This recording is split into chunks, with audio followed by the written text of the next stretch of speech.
Boa tarde a todos. É com imensa satisfação que o Programa de Educação Tutorial, por meio do Grupo PET Políticas Públicas, da Universidade Tecnológica Federal do Paraná, Campus Curitiba, recebe a todos e a todas para a 14ª Semana de Políticas Públicas, com o tema Ética e Justiça Social, Brasil e as Desigualdades no Pós-Pandemia. Esta 14ª edição da Semana de Políticas Públicas, carinhosamente organizada pelas integrantes do grupo, as estudantes Samara Melissa, Isabelle Galdino, Catarina Tecchio, Thaís Muraro e Letícia Camargo, sob a minha tutoria, tem como objetivo promover discussões sobre as temáticas ética e justiça social no contexto da pandemia do novo coronavírus e na sociedade pós-pandêmica, bem como sobre as políticas públicas elaboradas em resposta à crise e os princípios éticos nos quais essas e outras respostas se fundamentam.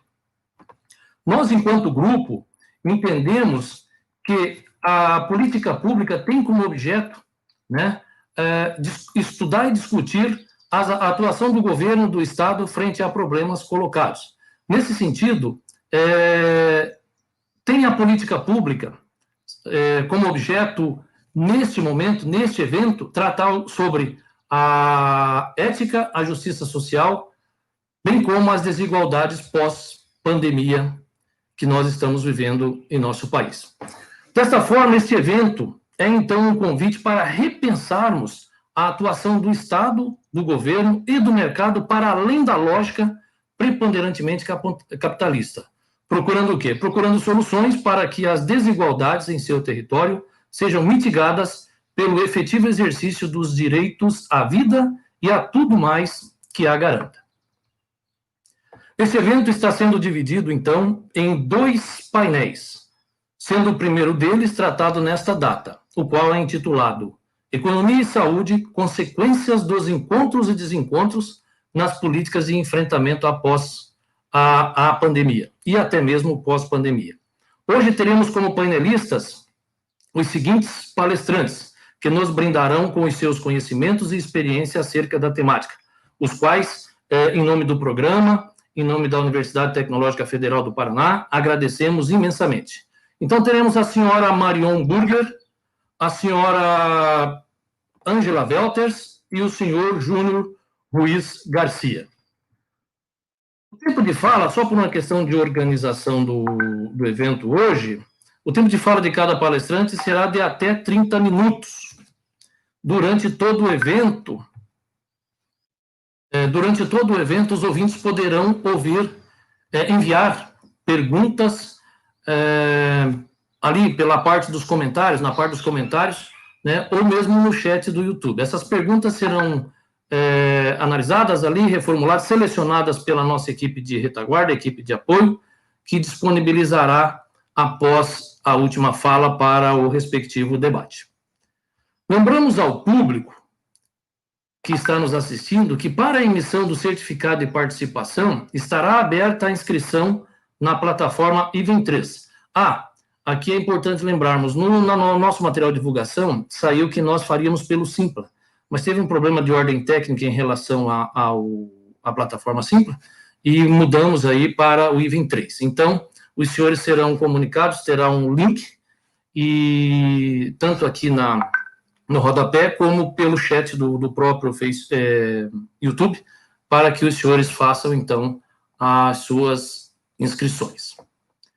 Então, para dar início ao nosso painel, Economia e Saúde, Consequências dos Encontros e Desencontros nas Políticas de Enfrentamento à Pandemia, convidamos, neste momento, a professora Angela Welters para fazer uso da palavra.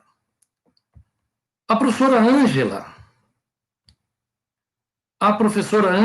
é graduada em Ciências Econômicas pela Universidade Federal do Paraná, é mestre em Desenvolvimento Econômico pelo PPGDE da mesma instituição e doutora em Economia Social e do Trabalho pela Unicamp.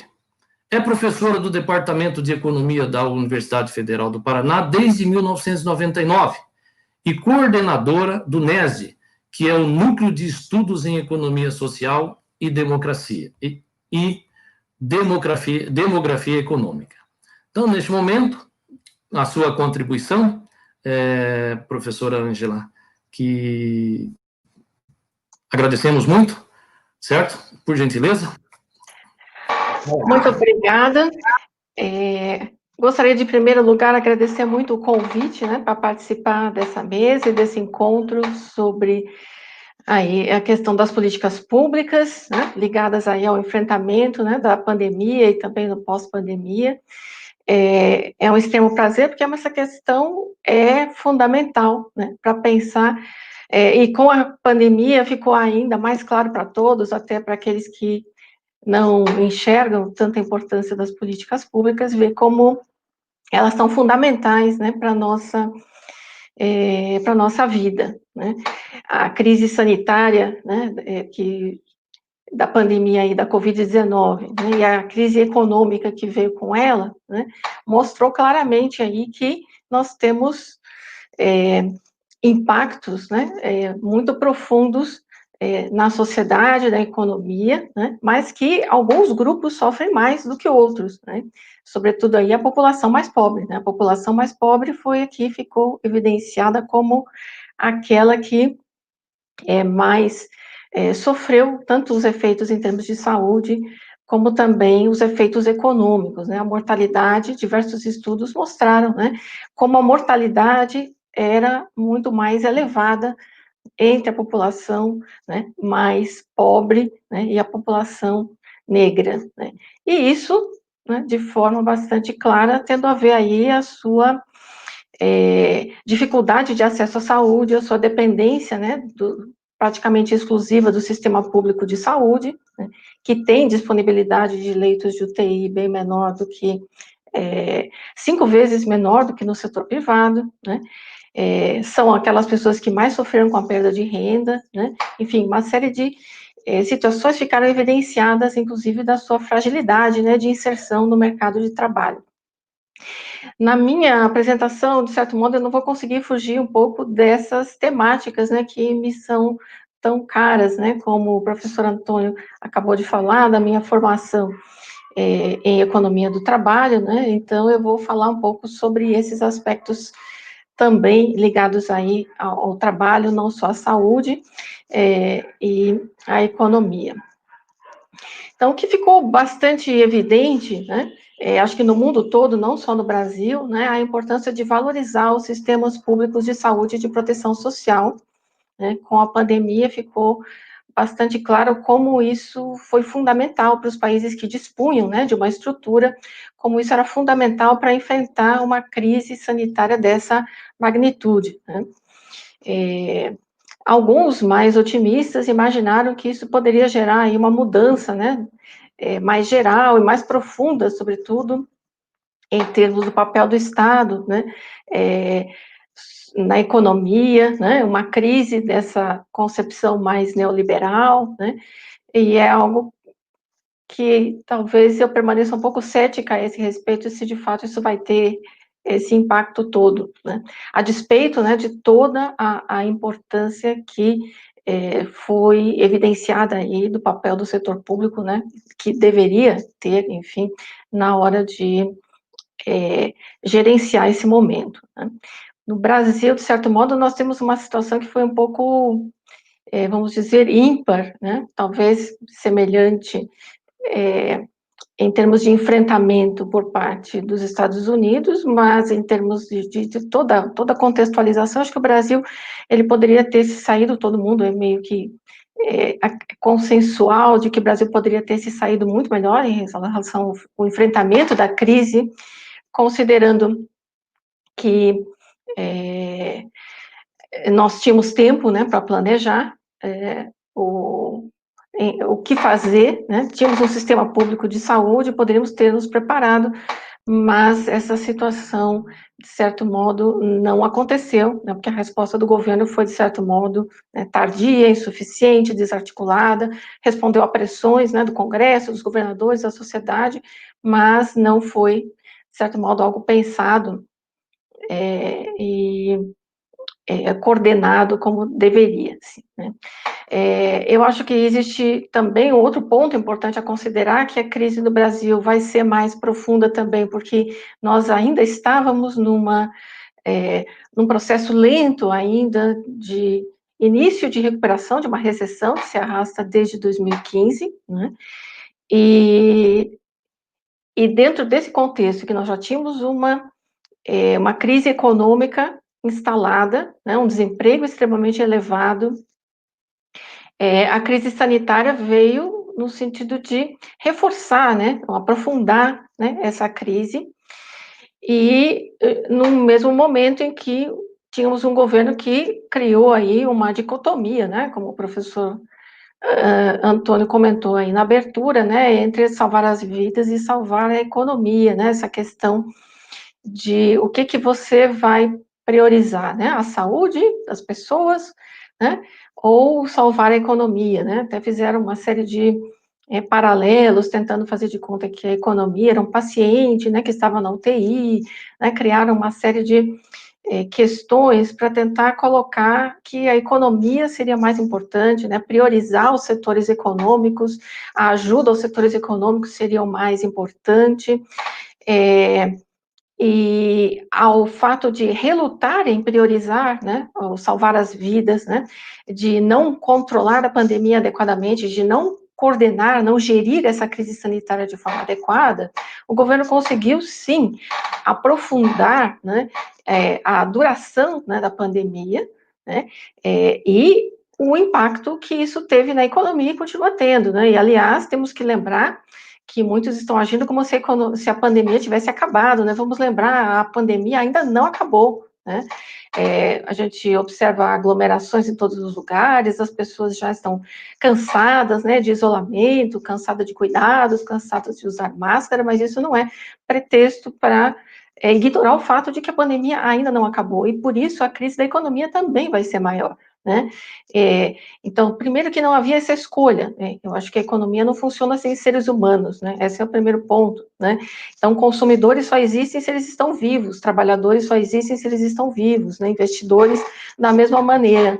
Então, essa prioridade, ela não, da economia nunca existiu, né? Para qualquer economista sério, né? Só os tecnocratas, né? Como diria a Conceição Tavares, que podem imaginar que a economia deveria vir primeiro, né? E nessa discussão, o Brasil, de certo modo, não conseguiu suprir adequadamente, não conseguiu resolver nenhuma coisa nem outra, né? Nem a economia e nem a saúde. E nesse ponto, eu gostaria de comentar que a nossa crise, de certo modo, econômica, né, a recessão que vimos enfrentando, ela também é resultado de escolhas feitas, né, pelos governos aí desde 2015, né? E aí, de certo modo, eu tenho que ser um pouco crítica, já que nós estamos aqui num painel para discutir a questão de políticas públicas, eu acho que é essencial falar, né, da emenda constitucional 95, né, a famosa PEC do teto dos gastos, né, que prevê aí o congelamento dos gastos públicos por 20 anos, né, que também foi seguida por outras questões tão desastrosas quanto, como a reforma trabalhista, a reforma previdenciária, né, sem falar agora da discussão toda que existe em torno da reforma administrativa e da reforma tributária que está em discussão, que eu vou comentar mais adiante, né. Tudo isso está dentro dessa lógica da austeridade fiscal, né, que, de certo modo, está no pensamento, no coração e nas mentes, né, de grande parte dos economistas, infelizmente, e dentro da nossa mídia também, que criou, de certo modo, um senso comum, né, dessa necessidade do controle das contas públicas, né, de que a confiança, né, só dos mercados só vai ser atingida, né, se o governo tiver as suas contas em ordem, né, e que essas reformas, né, produziriam essas condições, né, de equilíbrio das contas e de crescimento, né, e de retorno do emprego, no caso da reforma trabalhista, né.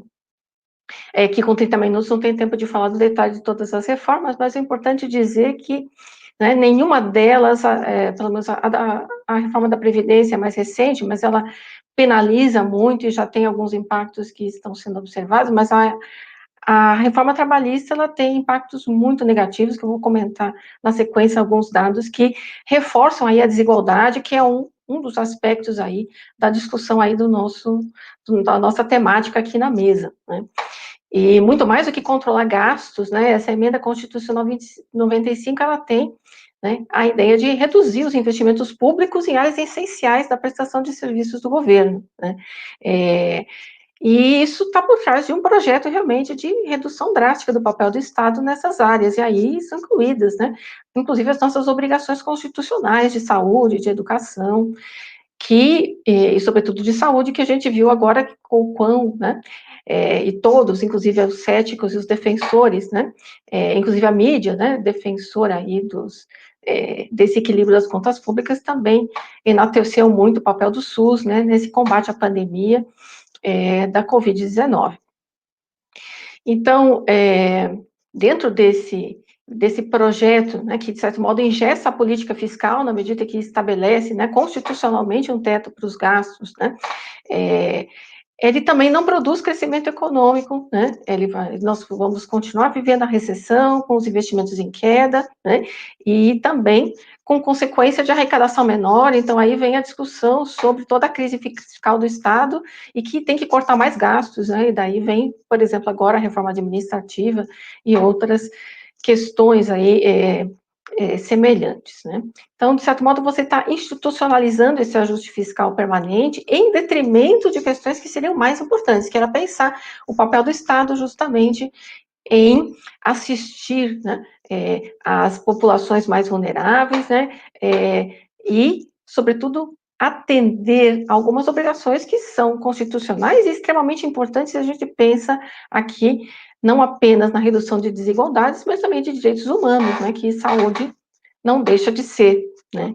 Então, é extremamente importante a gente dizer que já há muito tempo, né, o sistema público de saúde vem sofrendo com corte de gastos, com sucateamento da sua estrutura, com a redução do quadro de pessoal, né, e a PEC dos gastos vai, né, potencializar essa situação, né, fragilizando ainda mais com corte de recursos orçamentários, e a gente existem estudos que mostram aí pioras em alguns indicadores de saúde, né, como mortalidade infantil e tudo mais, porque você está cortando em programas, por exemplo, né, de prevenção aí e de assistência à saúde.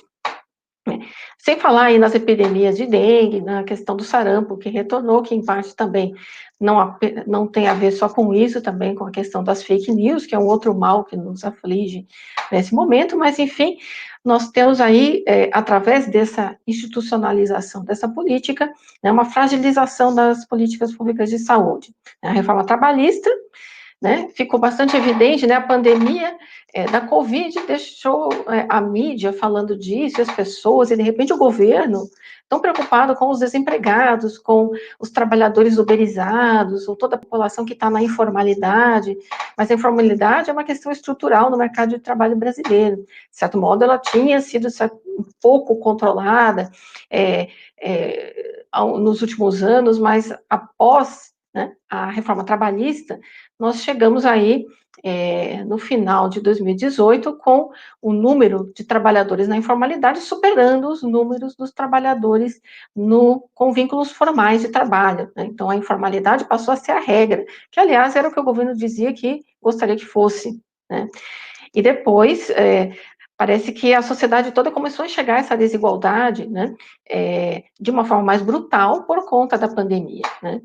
Então, nós, antes da pandemia, em janeiro de 2020, nós tínhamos praticamente 12 milhões de brasileiros desempregados, e aí nós temos que comentar, né, que esse desemprego também revela um dado que não é totalmente confiável sobre a situação do mercado de trabalho, porque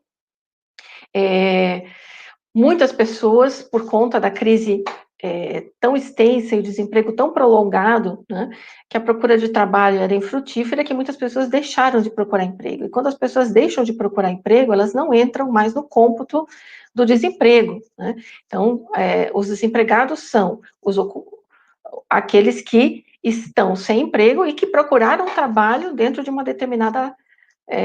de um determinado período de tempo que envolve a pesquisa, né? Então, nós permanecemos com 12 então temos 1 milhão a mais, 12,9 milhões, éramos 11,9 milhões de desempregados, agora em agosto, de acordo com a PNAD Covid, né? Porém, a parcela de população que está fora do mercado de trabalho, está desalentada, né, deixou de procurar trabalho, é muito maior, né? Mas quem são esses desempregados? Né? Quem é essa população fragilizada que, de repente, todo mundo começou a enxergar nesse país e que o governo disse que sequer sabia, né? Não sabia quantos eram, nem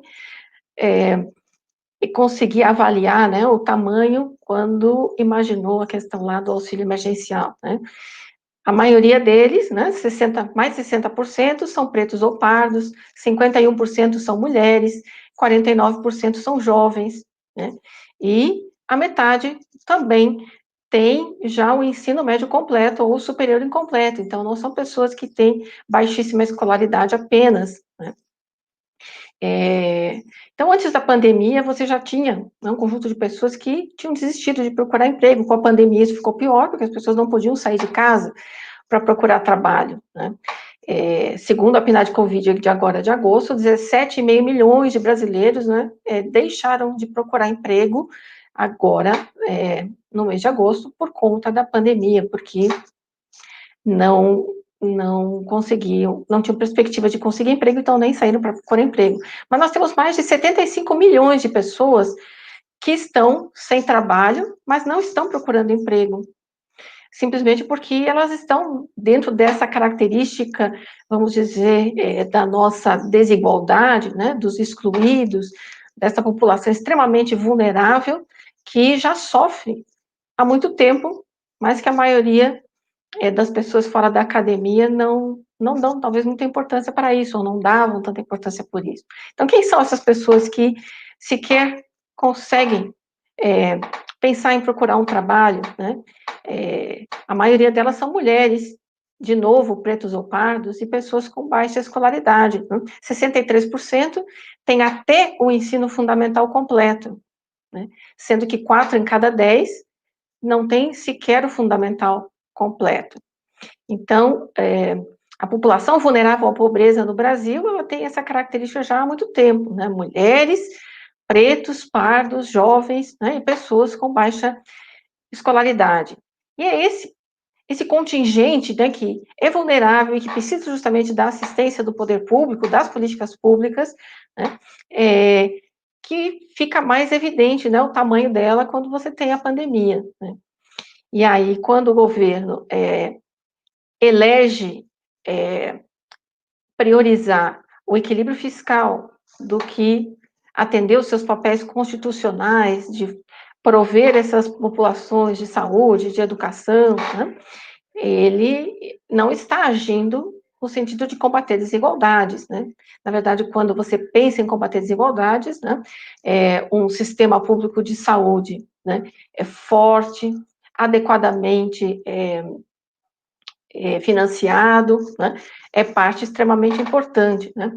Políticas de inclusão à saúde, à educação, perdão, né, uma ampliação de vagas, né, melhoria nas condições das nossas escolas, né, porque muitos agora falam do retorno das aulas presenciais e aí se deparam com dados, né, da quantidade de escolas no nosso país que não tem uma pia com água, né, sabão, para as crianças poderem lavar as mãos, sequer, né? Condições mínimas de higiene que não são só importantes numa pandemia, né?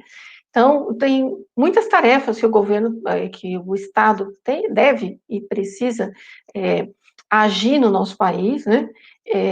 E que passam justamente por planejar as políticas públicas. E aí, já no ano passado, né, antes de pandemia e tudo mais, uma das grandes discussões em torno das políticas públicas era justamente os cortes de recursos do IBGE e a possibilidade de não se fazer, né, o levantamento do censo demográfico, que é uma das informações básicas para planejar políticas públicas de saúde e de educação no nosso país, né? E aí, isso, de certo modo, permanece, então nós estamos num contexto, né, que não é nada favorável, né, para pensar um momento aí de enfrentamento mais vamos dizer, mais incisivo dos nossos problemas fundamentais, né, que são a desigualdade, né? Inclusive, lendo lá o programa do evento, né, de vocês, quando falam justamente dessa questão de criar, né, as bases, né, da construção de um país mais igualitário, né, isso certamente passa, né, por um projeto do que a gente quer de país, né, de nação, né.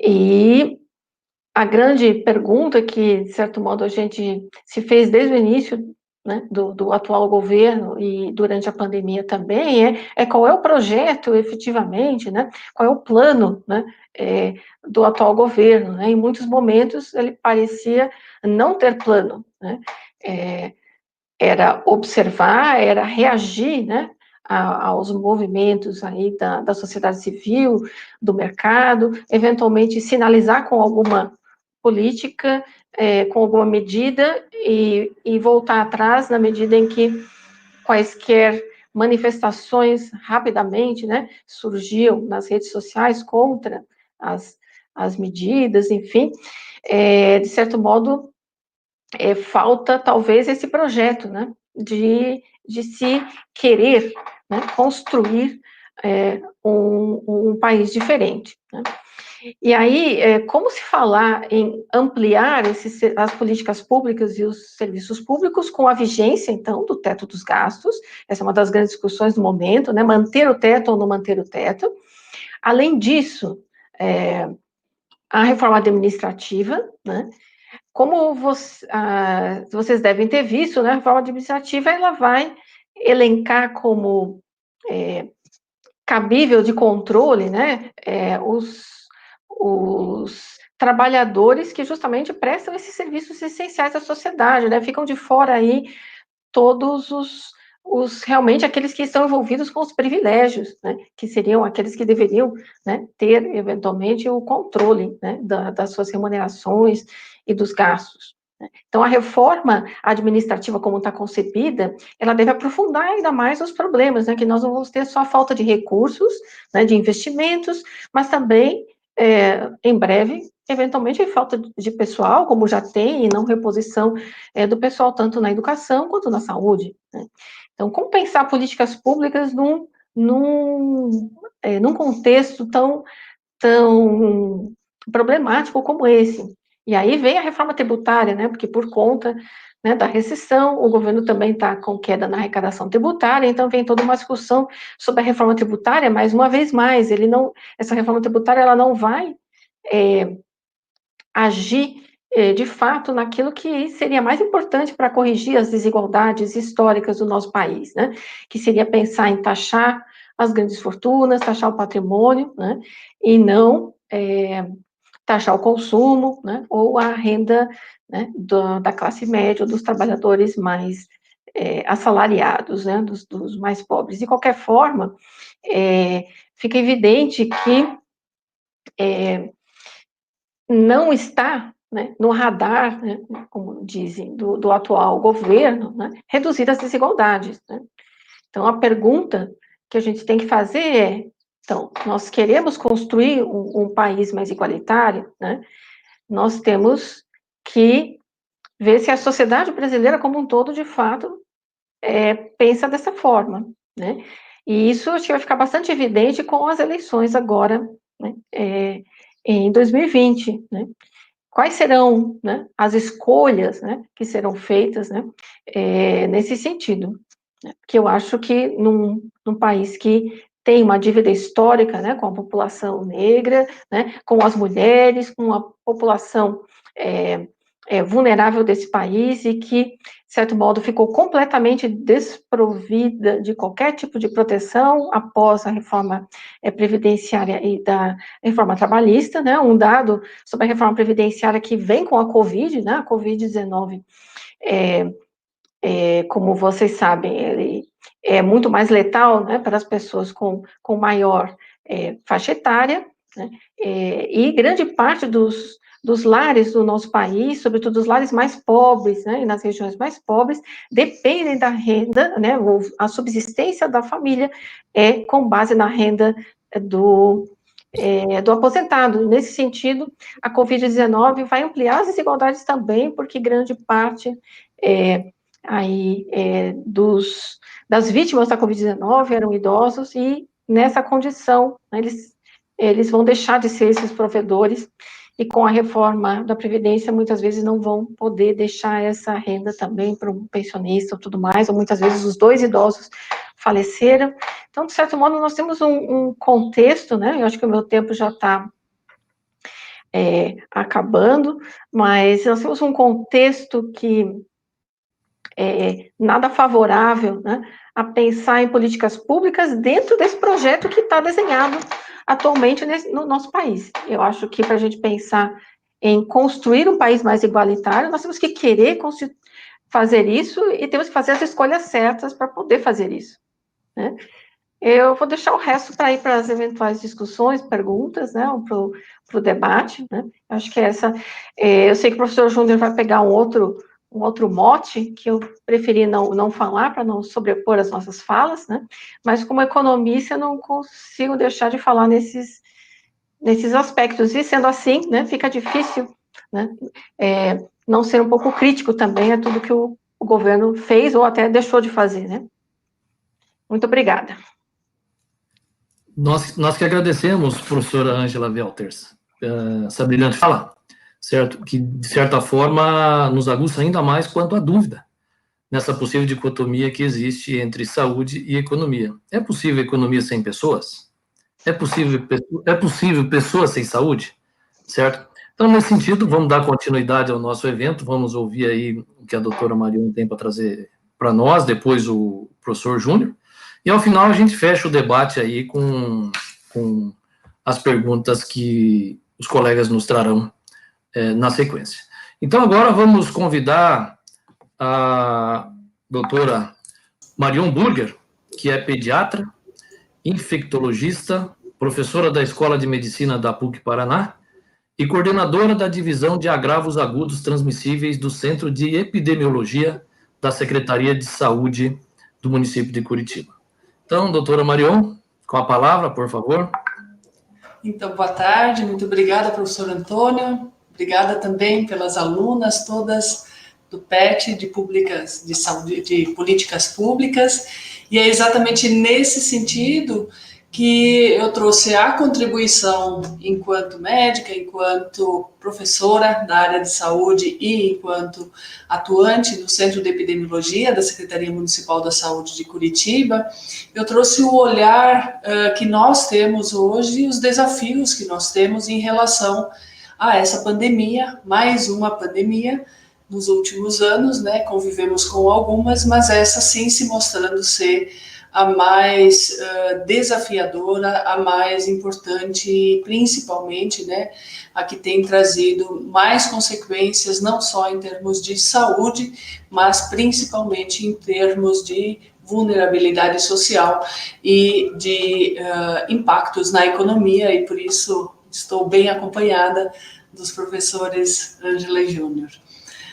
Vou me permitir compartilhar uma apresentação, porque tem vários dados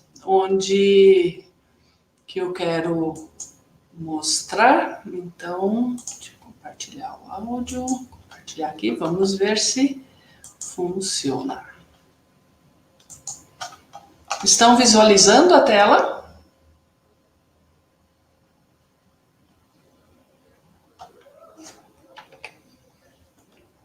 Deixa eu voltar aqui para o chat.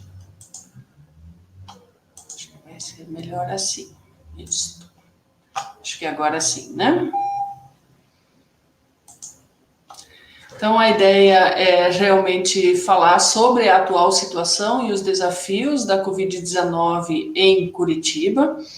Esse é um tema que vem nos comprometendo em termos de ações desde o início de 2020, mas já nos anos anteriores tivemos outros desafios. E esses outros desafios foram a pandemia de 2009 pelo vírus influenza A, H1N1, que se seguiu de outras epidemias por esse vírus influenza também em 2012, 2013 e 2016. a perspectiva e possibilidade de um vírus novo, como o Ebola, atingir também as Américas. E em 2015 e 2016, entre essas doenças transmitidas por mosquitos, né, dengue, zika, chikungunya, principalmente a nova doença, né, para o continente americano, a zika, trazendo as consequências nos recém-nascidos, a microcefalia, que foi considerada também uma epidemia em termos globais. Em 2017, 2018 e 2019, a febre amarela saiu da Amazônia e veio para o sul do Brasil. Atualmente, desde 2019 e agora em 2020, os 3 estados da região sul do Brasil que são os locais com maior número de mosquitos contaminados por esse vírus e, portanto, a possibilidade de infecção por esse vírus que causa uma doença muito grave. E em 2019, a triste volta do sarampo, depois de 20 anos, tanto aqui no Paraná quanto na cidade de Curitiba, não tínhamos casos de sarampo há 20 anos, desde 1998, e aí em 2019, a epidemia de sarampo, que só em Curitiba teve cerca de 500 pessoas infectadas. Quando a gente estava tentando se organizar e descansar um pouquinho do enfrentamento ao sarampo, surgiu com toda a força esse novo vírus, com a possibilidade, com o potencial pandêmico que se mostrou já desde o início na China, e dessa maneira, então, o mundo inteiro, né, se preparou, já a Organização Mundial da Saúde declarou como uma emergência em saúde pública de interesse internacional, e logo em seguida todas as esferas, tanto federal, municipal, estadual, se organizaram no sentido de articular todas as secretarias, não só de saúde, para o enfrentamento a uma possível pandemia por esse novo vírus. Os novos desafios que se mostraram, eles precisavam principalmente da integração entre os setores públicos, privados, acadêmicos, sindicatos, sociedades científicas, assistência, vigilância, todas as esferas, tanto da Secretaria de Saúde quanto da sociedade de uma forma geral e dos governos também se articulando em conjunto nesse enfrentamento. O que a gente sabe desse novo vírus? Desde o início ele se mostrou como um vírus muito transmissível. Dessa forma, cada pessoa com a potencial capacidade de transmiti-lo para outras 3 a 4 pessoas. Isso colocou o SARS-CoV-2 entre os principais vírus contagiosos. É muito menos do que o vírus do sarampo, como a gente vê nessa figura, né, onde até uma pessoa pode transmitir para 16 ou 18 outras pessoas, ou o vírus da cachumba, que também é muito transmissível, mas contra essas 2 viroses de transmissão respiratória ou transmissão aérea, como o sarampo, a gente tem vacina. E a gente tem também um contingente de pessoas já infectado ao longo das últimas décadas. E isso se torna muito diferente quando a gente tem um vírus novo, onde toda a população mundial é vulnerável. Então, a contagiosidade, né, e isso a gente mede através do famoso R, que agora já está na boca do povo, né, saiu do nível acadêmico, saiu do nível epidemiológico e passou a ser um número que é comentado entre as pessoas, porque quando uma doença é transmissível e ela é transmitida para mais do que uma pessoa, a gente tem risco de epidemia. Se a gente consegue fazer medidas para que essa transmissão seja para menos do que uma pessoa, a gente vai reduzindo o número de pessoas infectadas e assim a gente controla uma epidemia, simples assim. Só que não é tão simples assim, né? O que a gente viu com esse novo vírus que surgiu, então, em Wuhan, essa capital da província de Hubei, na China, é uma cidade de 10 milhões de habitantes, uma São Paulo, né? Onde no mercado público, então, onde se comercializava vários animais vivos e mortos, esse vírus fez o salto, né, entre a a esfera animal, provavelmente infectando morcegos, como grande parte dos vírus o fazem, e atingiu o ser humano e amou o ser humano, né? E simplesmente adquiriu essa capacidade de transmissão via respiratória, que é a mais eficiente para um vírus conseguir atingir outras pessoas, e se espalhou, então, de Wuhan para os continentes, principalmente para o continente europeu, num primeiro momento. Desse continente europeu, ele também partiu de uma forma muito intensa para as Américas e, infelizmente, o SARS-CoV-2, que é esse novo coronavírus, adorou as terras da América do Sul, que hoje se apresentam como um grande local de transmissão do vírus, e agora, no último mês, de uma forma muito intensa, voltou para a Ásia e está hoje na Índia, de um potencial muito grande, né? A Índia já é o segundo país do mundo em termos de número de casos, mas claro que a população deles também supera em muito a população tanto dos Estados Unidos quanto a do Brasil.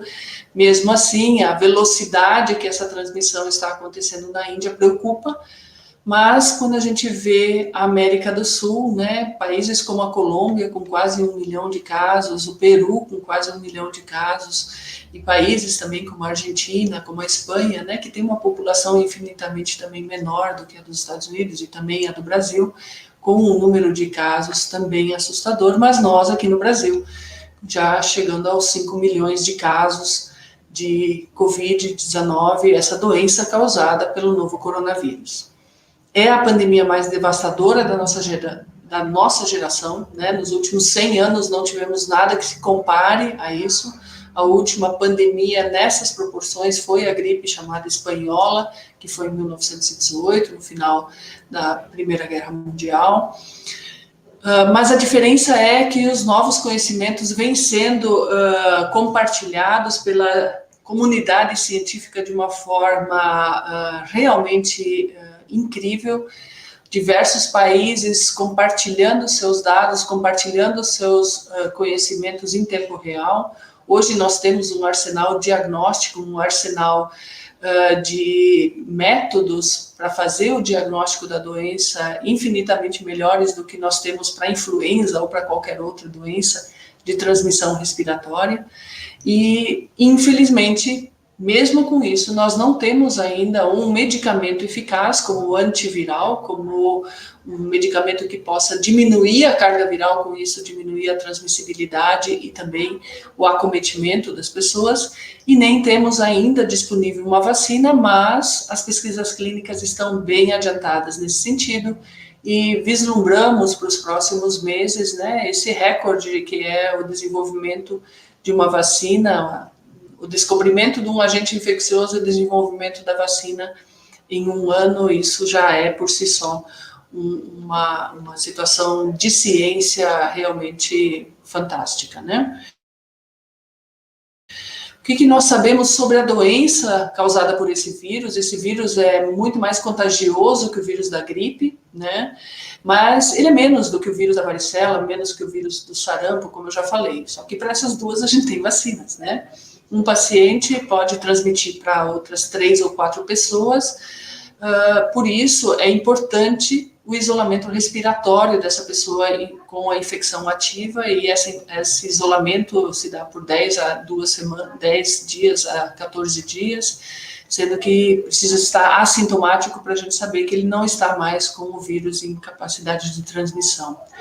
E o que a gente também aprendeu ao longo desses últimos 8, 9 meses é de que quem mais sofre, quem mais morre são idosos ou pessoas com comorbidade. Mas entre os jovens, isso é, quem menos de 40 anos, com comorbidades, a letalidade é de 0,1 a 0,3 em cada 100, mas a partir dos 70 anos a gente já tem uma letalidade muito maior do que isso, e os idosos, principalmente aqueles acima de 80 anos com comorbidades, apresentam uma letalidade muito grande, né? A gente vai ver os nossos dados aqui de Curitiba, né?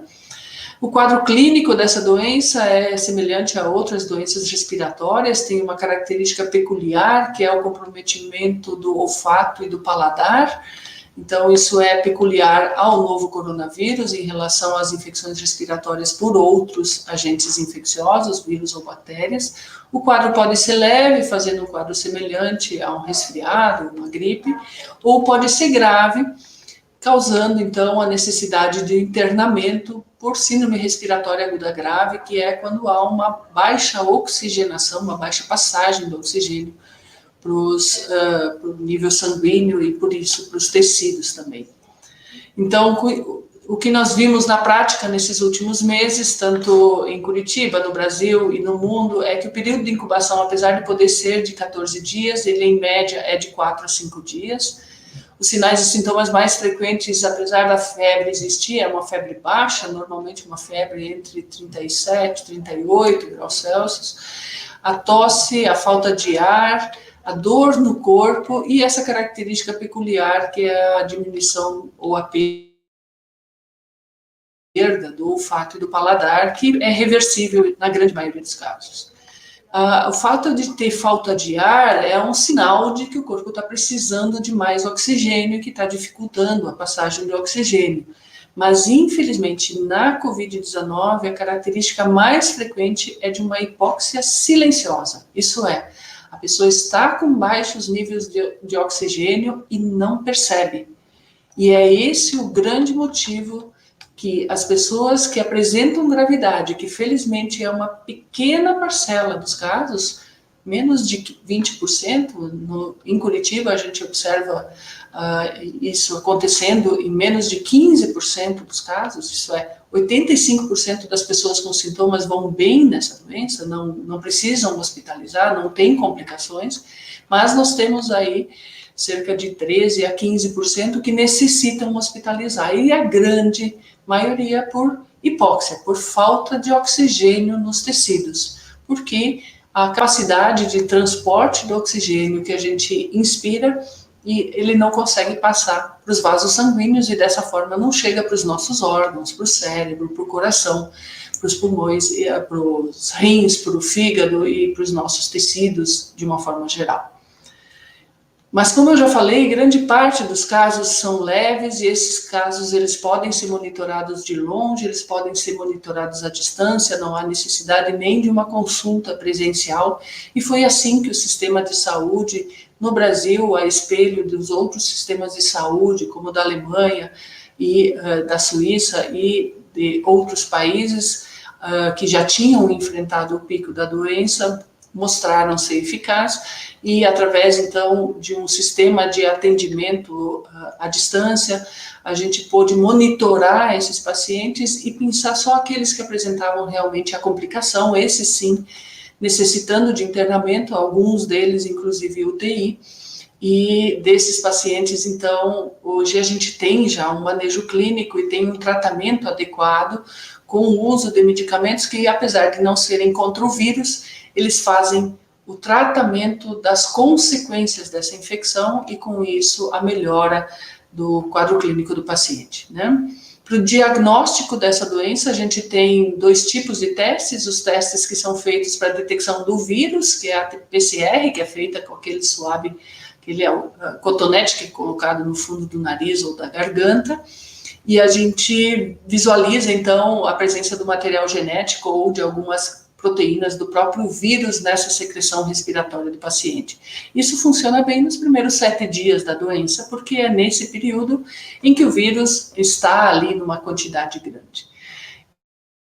Os testes de sangue, os testes que a gente chama de sorológicos, eles só são adequados para diagnóstico da Covid depois da 2ª semana da doença, quando a gente já fez anticorpos contra esse vírus e eles podem ser detectados no soro. Por isso, sorologia é feita do soro para detecção desses anticorpos.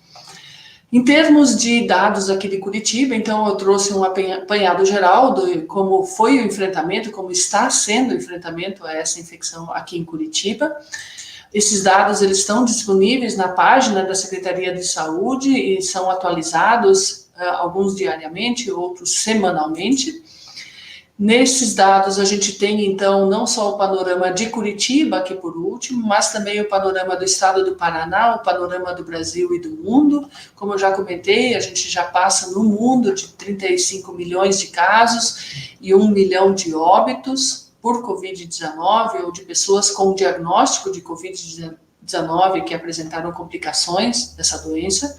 No Brasil, quase 5 milhões de casos e 150 mil óbitos. No Paraná, quase 200 mil casos e quase 5 mil óbitos. E em Curitiba, 45 mil casos e mais de 1.300 óbitos. Essa curva é só ascendente, isso são os casos cumulativos, mas nela a gente percebe nitidamente que a epidemia aqui em Curitiba começou no mês de junho. Foi no mês de junho que os dados mostraram um aumento exponencial diário do número de pessoas infectadas e, dessa forma, então, o pico da epidemia acabou acontecendo no mês de julho, um mês depois, e de julho para cá a gente vem diminuindo o número de casos. A gente observa isso melhor aqui nos casos ativos, isso é, aqueles casos ainda na fase de transmissão, ou com sintomas da doença. No mês de julho, nós chegamos a um dia onde tínhamos quase 8 mil pessoas com a doença ativa e atualmente estamos em menos de 4 mil. Ainda é muita gente, né? A gente queria ter descido essa curva do pico da mesma forma que subiu, né? De uma forma rápida, que em um mês a gente tivesse resolvido. Infelizmente, a Covid não se comporta assim e não se comportou assim aqui em Curitiba. Ela vem se mantendo nesse platô de cerca de 4 mil pessoas com doença ativa entre nós, isso é, pessoas que podem estar transmitindo e com as quais a gente precisa lidar para diminuir esse número de pessoas e diminuir a transmissão da doença, né? Então, aqui a gente vê não só o número de casos de acordo com a data da coleta do exame realizado, que é o melhor momento que sinaliza quando essa pessoa estava doente, né?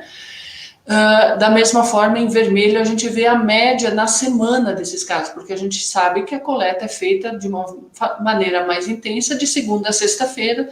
Nos finais de semana é só nos pronto atendimentos que essa coleta é realizada, não nas unidades de saúde ou nos laboratórios privados. Então, dessa forma, a gente faz com a média móvel, a gente faz essa distribuição, né, em cada semana, e a gente viu que o nosso pico realmente foi no mês de julho.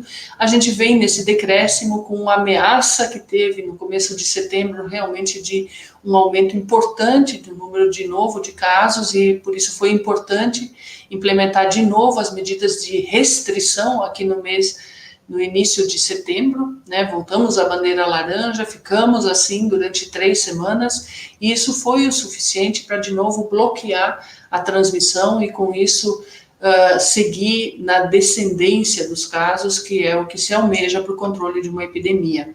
Junto com isso, a capacidade, o número de reprodução, o R, da doença se mostrou realmente, né, no mês de julho foi quando o pico aconteceu, foi quando houve a maior transmissibilidade da doença, e todas as medidas da saúde pública e da sociedade em conjunto, fazendo as medidas de restrição para diminuição do contágio, permitiram, né, que a gente teve essa diminuição atualmente, né, nós temos já cerca de 3 semanas com o R abaixo de 1, o que significa que nós temos a possibilidade de conter essa epidemia entre nós.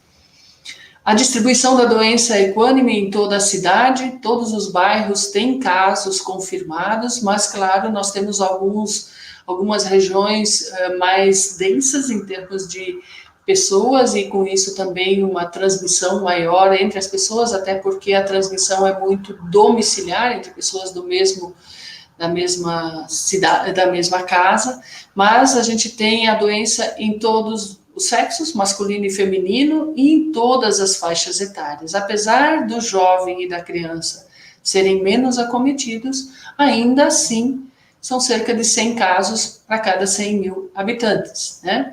Aqui a gente tem a distribuição por número de casos em cada faixa etária, e a gente tem também essa distribuição de acordo com o número de pessoas naquela faixa etária, o coeficiente de incidência por faixa etária, que se mostra acima de 20 anos de idade, cerca de 200 para cada 100 mil habitantes dessa faixa, para cada 10 mil habitantes dessa faixa etária.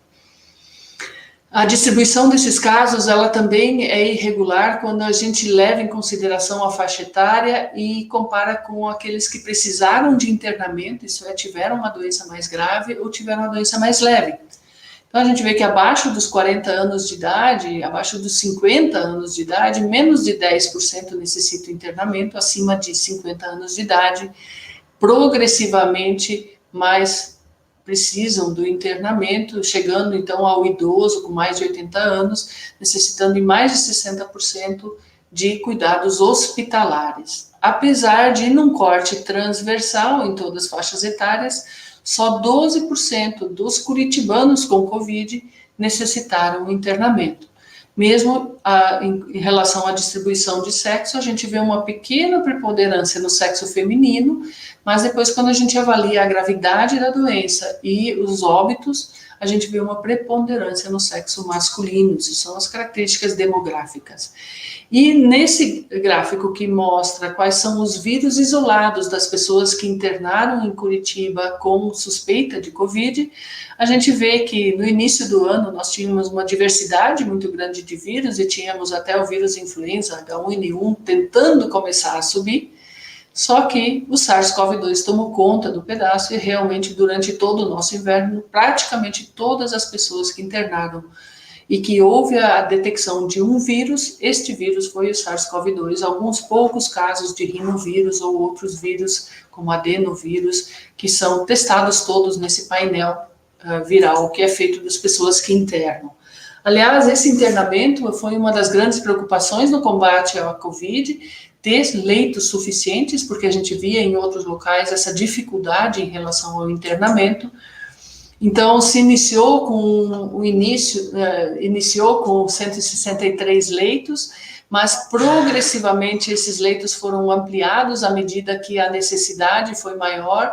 Isso que eu falo em relação aos leitos SUS de UTI, isto é, nós tínhamos realmente um contingente adequado para a população de Curitiba, mas insuficiente por uma situação de pandemia, por isso foram abertos leitos específicos para pessoas com suspeita de Covid, e esses leitos foram ampliados à medida que o mês de junho, né, foi necessário um número maior de casos, porque mais pessoas internaram, chegando a um total máximo de 355 leitos de UTI específicos para os pacientes com suspeita de Covid aqui no município de Curitiba, nos hospitais, então, conveniados com o SUS aqui em Curitiba. Mas, infelizmente, mesmo não tendo faltado leitos, vocês viram que o percentual de ocupação não ultrapassou os 100%, então, sempre teve leitos disponíveis. Infelizmente, há óbitos, e esses óbitos aconteceram mesmo em pessoas internadas há um dia ou há 3 meses. Nós tivemos gente internada há 3 meses e meio por Covid, alguns faleceram, outros até sobreviveram, foram para casa e estão se restabelecendo. Desses que foram a óbito, a gente percebe também esse nítido aumento no mês de junho e culminando no mês de julho, né, com 130 óbitos em uma semana. Isso é um absurdo por uma doença só.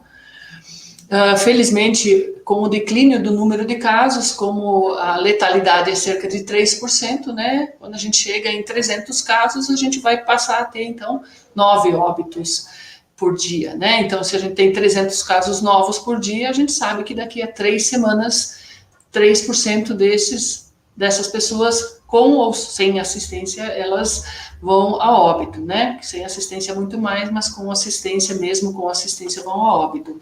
Nós estamos no patamar que estávamos no mês de junho, antes do pico da doença, com cerca de 60 óbitos em média por semana, mas isso ainda é um contingente enorme, muito grande, e a gente espera poder reduzir bastante isso.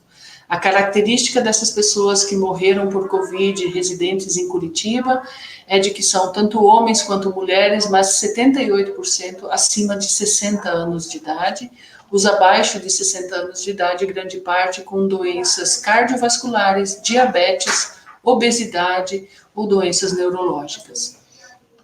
E quando a gente vê a população nessas faixas etárias de sexo, a gente vê que, apesar da mulher ser mais acometida pela Covid, pelo menos tem mais diagnóstico da Covid, os homens falecem muito mais, em dobro, aliás, quando a gente vê o coeficiente de incidência, isso é, a taxa de mortalidade por 100 mil homens acima de 80 anos de idade chega a 1.200 para cada 100 mil, enquanto para mulheres, 678. Isso é muito, e há uma desigualdade entre os sexos que acontece por vários motivos, inclusive outros motivos que estão sendo estudados, genéticos e hormonais, também comportamentais, porque o homem também tem a tendência a não procurar o serviço de saúde por qualquer coisa, e às vezes procura tarde demais, principalmente pela característica da Covid, fazendo a hipóxia silenciosa, como a gente já comentou, né? Então, o recado final, já terminando, de preferência não adoeça, né? Então tem que se prevenir. Mas se adoecer, nós temos essa central de atendimento telefônico aqui em Curitiba, que permite que essa pessoa seja monitorada, seja marcado a consulta médica, seja marcada a coleta da amostra para o exame, e dessa forma esse monitoramento permite também detectar aqueles poucos casos que têm maior gravidade, que necessitam uma intervenção hospitalar, né? A vacina ainda não existe para o novo coronavírus, existe para outras infecções, então a prevenção deve ser pensada em todas as formas, né? E nesse outubro rosa a gente tem que lembrar da vacina contra o câncer, que a gente já tem há muitas décadas, a vacina contra a hepatite B, que é a primeira vacina contra o câncer, né? Porque o hepatocarcinoma, o câncer de fígado, é decorrente da infecção pelo vírus da hepatite B. E também o vírus HPV, que é o maior causador do câncer de colo de útero, né? Então, entre todas as demais vacinas que já existem, são extremamente seguras, essas duas não podem ser esquecidas nesse mês de outubro, né?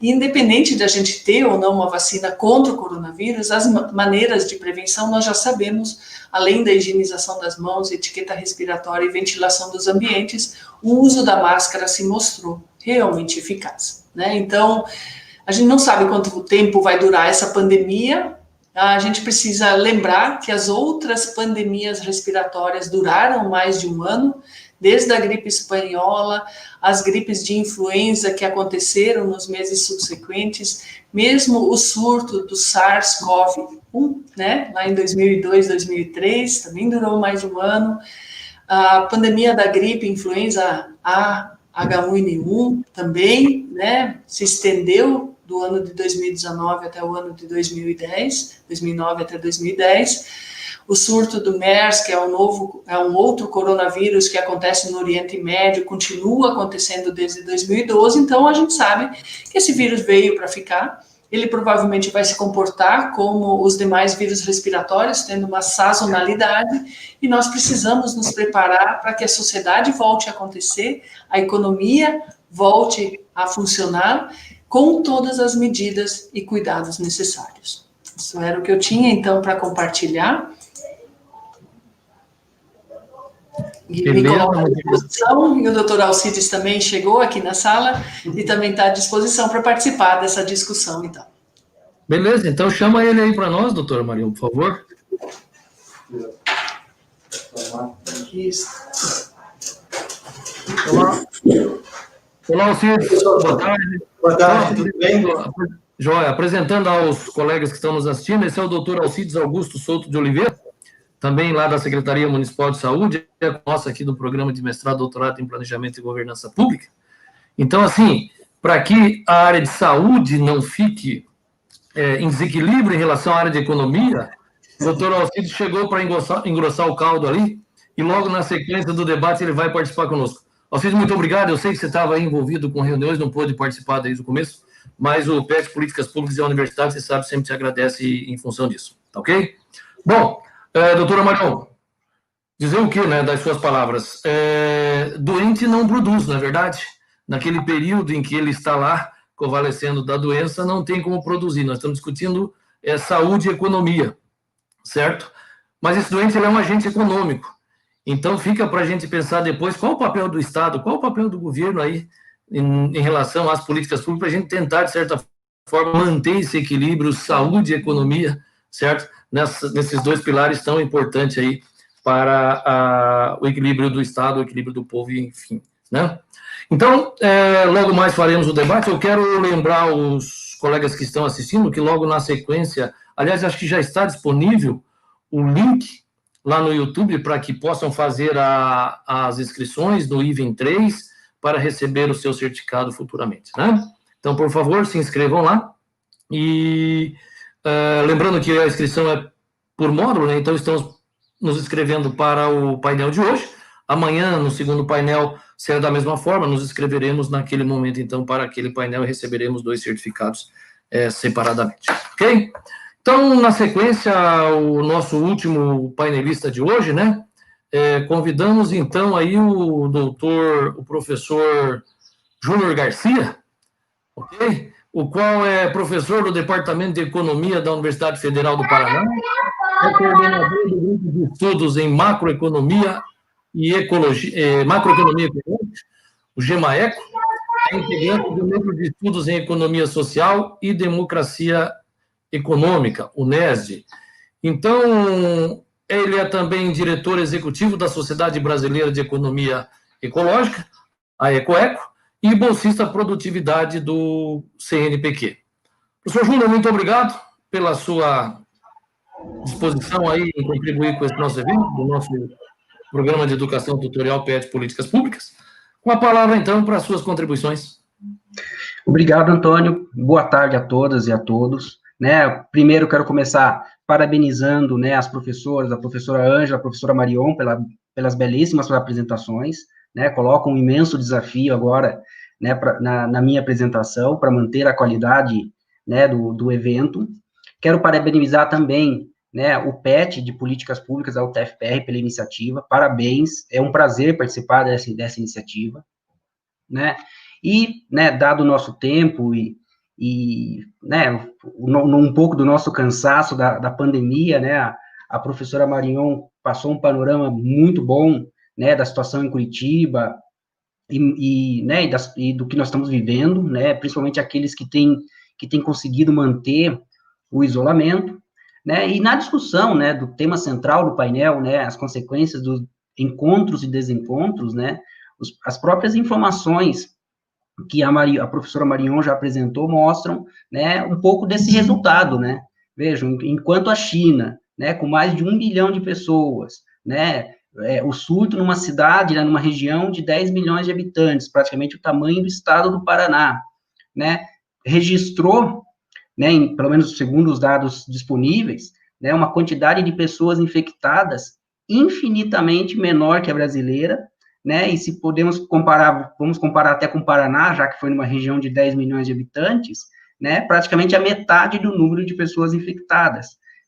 e não podemos ignorar, que essa região foi a primeira região no mundo a enfrentar, de fato, a epidemia, ou seja, ela não tinha todo o conhecimento que foi gerado desde, da identificação, do reconhecimento do vírus e tudo isso, e mesmo assim, alcançaram esse resultado, Então, nós já temos, a partir dos dados da professora Marion, um exemplo das consequências desse nosso encontros e desencontros nas políticas públicas aqui no Brasil e em outros países, não vamos tratar de outros países, mas isso é visível em outros, como Estados Unidos, Chile, Argentina, aconteceu, são questões a serem investigadas, O que eu quero fazer, nesses 20 e poucos minutos que me restam, é iniciar primeiramente com uma contextualização, a discussão das políticas públicas, de enfrentamento da pandemia, e também como o próprio painel, o próprio evento,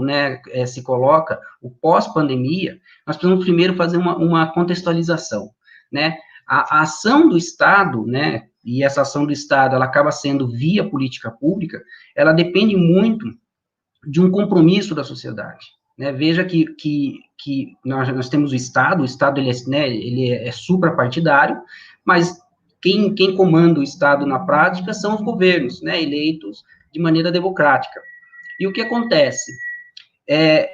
Essa condução das políticas públicas, quando a sociedade, vamos dizer assim, elege um programa de governo ou um projeto de governo, já é uma escolha, Então, já reflete o compromisso da sociedade com determinado tipo de política pública, né? E nesse sentido, né, fica até complicado falar sobre política pública nesse momento, porque qualquer coisa que você fale nesse momento de política pública, né, nós temos, infelizmente, um senso comum, né, da discussão político-partidária, que não é o caso que nós estamos discutindo aqui, nós estamos discutindo política pública suprapartidária, né, política pública num contexto, numa visão de Estado, né, então, como a professora Ângela destacou, né, o que nós queremos como sociedade, infelizmente, né, já inicio afirmando que não vejo sinais de que a sociedade brasileira esteja disposta a firmar esse compromisso. E que compromisso é esse? O compromisso posto pelo evento, né, de uma sociedade mais igualitária. Na verdade, eu tenho até dúvidas, né, se a sociedade sabe o que é isso, né, ter uma sociedade mais igualitária. Vou falar mais adiante, né, um pouquinho, mas eu tenho dúvidas se a sociedade sabe o que é isso. Eu tenho a impressão de que não sabe o que é uma sociedade mais igualitária, né, e a pandemia, né, ela vem e reforça o tamanho desse desafio, porque, veja, essa falta de compromisso, né, ou de que a sociedade não esteja disposta a firmar esse compromisso para uma sociedade mais justa, né, para uma sociedade mais igualitária, mais humana, isso já foi posto na eleição passada, né, todo mundo sabia, como eu disse, não vou entrar em detalhes, mas, né, é difícil não falar política pública sem falar do governo que está posto. O governo sempre deixou claro o que ele queria. Podemos questionar se havia um projeto de governo, né, um plano de governo, mas as intenções do governo estavam postas, né, isso nunca foi escondido, né, nós sabemos o que está lá. Esse é um ponto importante, né, e acontece que a desigualdade social é um resultado de uma economia, só que de uma economia equivocada. O que a sociedade não percebe, que a sociedade, ela não nasceu desigual, né, não é algo que, vamos dizer assim, que surgiu do nada, ele é resultado de algo, de algum processo. E no nosso caso, essa desigualdade social, que, vamos dizer assim, chega a incomodar, né, as pessoas, chega a afetar a qualidade de vida de toda a sociedade, ela é resultado desse sistema econômico. É um sistema econômico que, infelizmente, tem como produto a desigualdade. E pior, ele vive da desigualdade. Então, dificilmente esse sistema econômico é a solução para reduzir a desigualdade, porque o sistema econômico vive dele. Ele depende dessa desigualdade, né? O que acontece que, infelizmente, né, como a professora Ângela já destacou, né, o professor Antônio também, né, não existe economia sem pessoas. E o que acontece? A economia, né, nesse processo de desenvolvimento desse sistema econômico que nós temos agora, infelizmente, eu estou chegando a essa conclusão, e isso vem, né, das pesquisas que eu tenho realizado, infelizmente, o sistema econômico ludibriou a sociedade. Na verdade, a sociedade hoje está numa armadilha econômica, que é pior, né, porque nós estamos numa armadilha econômica, né, muitos de vocês devem se perguntar, mas como assim estamos numa armadilha econômica? É isso mesmo, veja, nós estamos numa armadilha econômica e nem sabemos que estamos, né? Veja, a sociedade brasileira sempre foi uma das mais desiguais do mundo. Não foi a pandemia que gerou a desigualdade, né, não foi o governo que está aí, o governo anterior, não, a sociedade brasileira sempre foi uma das mais desiguais do mundo, né, não estamos nem falando do continente. E nem por isso, né, apesar dessa desigualdade histórica, nem por isso adotamos as medidas necessárias para minimizar o problema. Veja, isso antes da pandemia, algo histórico, de séculos, nunca fizemos nada de fato, né? Alguns podem comentar sobre, né, os governos petistas.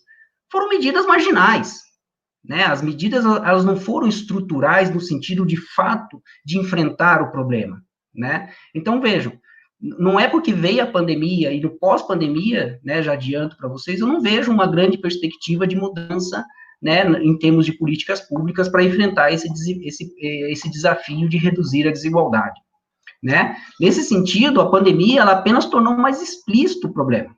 Por que tornou mais explícito? No momento que nós tivemos que adotar as medidas, né, de isolamento, né, e em alguns casos, né, o fechamento de várias atividades econômicas, aquelas pessoas que, né, mesmo com trabalho, mesmo que seja, né, um pequeno empresário, etc., elas imediatamente perderam sua fonte de renda, né? Recentemente foi publicado um estudo que mostrou acho que é do Banco Mundial, que a nossa capacidade, né, da maioria da população brasileira, se não me falha a memória, 80%, ela tem capacidade de ficar, no máximo, 3 meses sem renda.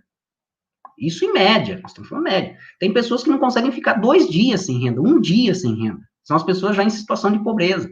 Então, veja, no momento que você fecha, né, essas pessoas têm a perda de sua renda, isso se torna explícito. Explícito porque você vai para o instinto de sobrevivência, as pessoas saindo na rua, não respeitando o isolamento, tentando se virar da melhor forma possível, né, complicando, né, de maneira significativa a adoção das medidas necessárias, né. Se nós olharmos as experiências dos países que tiveram, né, o relativo sucesso na gestão da pandemia, no controle da infecção, um dos elementos centrais foi justamente o fechamento das atividades, né, no sentido de reduzir de maneira real e efetiva o fluxo de pessoas, o contato dessas pessoas, né, e isso passa, sim, pelo fechamento das atividades econômicas, não tem outra forma. Como que você vai fazer isso mantendo um shopping aberto, né, mantendo escolas abertas, mantendo comércio aberto? Não tem como, mantendo mercados abertos, e as pessoas circulando sem qualquer restrição. Aqui no país nós não tivemos isso, não tivemos restrição, de fato, à circulação, tivemos restrição às atividades econômicas. Depois eu vou falar um pouco disso, de qual era a importância, né, do governo nesse sentido para evitar esses desencontros, né? Então, mesmo que tivéssemos adotados alguma das medidas para amenizar os problemas da desigualdade social, seja antes, durante e depois da pandemia, o problema ainda estaria e estará presente na sociedade, né? Infelizmente, né, eu tenho uma visão um pouco mais crítica, e depois vocês vão entender um pouco melhor. A política pública, nesse momento, é incapaz de resolver os problemas deste sistema econômico, porque são problemas estruturais, e você não vai resolver apenas via política pública, né? Eu reconheço a importância do Estado, a importância, né, do governo, né? Mas são problemas estruturais, inerentes desse sistema econômico. Portanto, a solução não está em simples ajustes, né? Nós usamos muito esse termo na economia, marginais, ou ajustes, pequenos ajustes. Vamos ajustar e tudo se resolve mantendo o sistema. Não, na verdade, nós precisamos de uma verdadeira ruptura, né, desse sistema. Sem isso, dificilmente esses problemas serão resolvidos. E pior, né, a sociedade, infelizmente, né, e aí eu coloco a sociedade, né, como um todo, ela está presa a dogmas econômicos equivocados, e por isso que eu coloco que nós estamos numa armadilha. Não só uma armadilha do sistema econômico, né, então nós criamos um sistema econômico que nos colocou numa armadilha, mas, aliado a esse sistema econômico, nós criamos também todo um campo do conhecimento, chamado economia, que criou dogmas, e esses dogmas são apropriados pela sociedade sem qualquer reflexão crítica, nenhuma, né? Infelizmente, a sociedade, né, usando um termo que está na moda agora aí né, no Brasil, né, infelizmente a sociedade acredita em mitos econômicos, né? Eu não vou entrar em detalhes aqui, mas o mito é algo que não existe. É isso na prática, né? É algo inventado pela sociedade, pelas pessoas ou por instituições, para conseguir determinado objetivo. Na verdade, mito não existe, né? Mas a sociedade acredita em mitos econômicos. E quais são esses mitos econômicos? Né? Vou citar alguns para vocês. Por exemplo, né, defende-se muito que os objetivos da economia são crescimento econômico, geração de emprego e renda. Não, nós, como sociedade, né, não inventamos ou não criamos o sistema econômico para alcançar esses objetivos. Né? Até vou fazer um parênteses aqui, muitos pensam que a economia surgiu com o capitalismo. Não, a economia existe há milhares de anos. Ou seja, o capitalismo é apenas tem uma pequena participação na história da humanidade. Ou seja, como que nós vivemos milhares de anos sem capitalismo?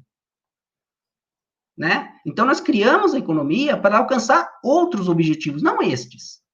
E quais são esses objetivos? Né? Proporcionar os meios necessários para a nossa sobrevivência. Veja, uma economia baseada na caça e na coleta é um sistema econômico. Só que o que acontece? Né, nem todo mundo teria condições, né, vamos dizer assim, de viver dessa forma. né, dadas as dificuldades, os problemas, né, de manutenção, do fornecimento de alimentos, moradia, etc. E aí, o que nós fizemos? Nós organizamos sistemas econômicos que nos ajudassem a obter os meios necessários para a sobrevivência. Em nenhum momento nós criamos a economia para criar trabalho, para criar renda, para criar produto. Não, para criar meios. Então, quem criou vamos dizer assim, esses mitos econômicos, isso foi a teoria econômica. Né? A partir do estudo dos sistemas econômicos, criou-se que o objetivo da economia é crescimento econômico, geração de renda e emprego. E aí vocês já começam a perceber por que entramos nesse debate político aí, né, nessa dicotomia. Precisamos salvar os CNPJ, salvar a economia para salvar os empregos.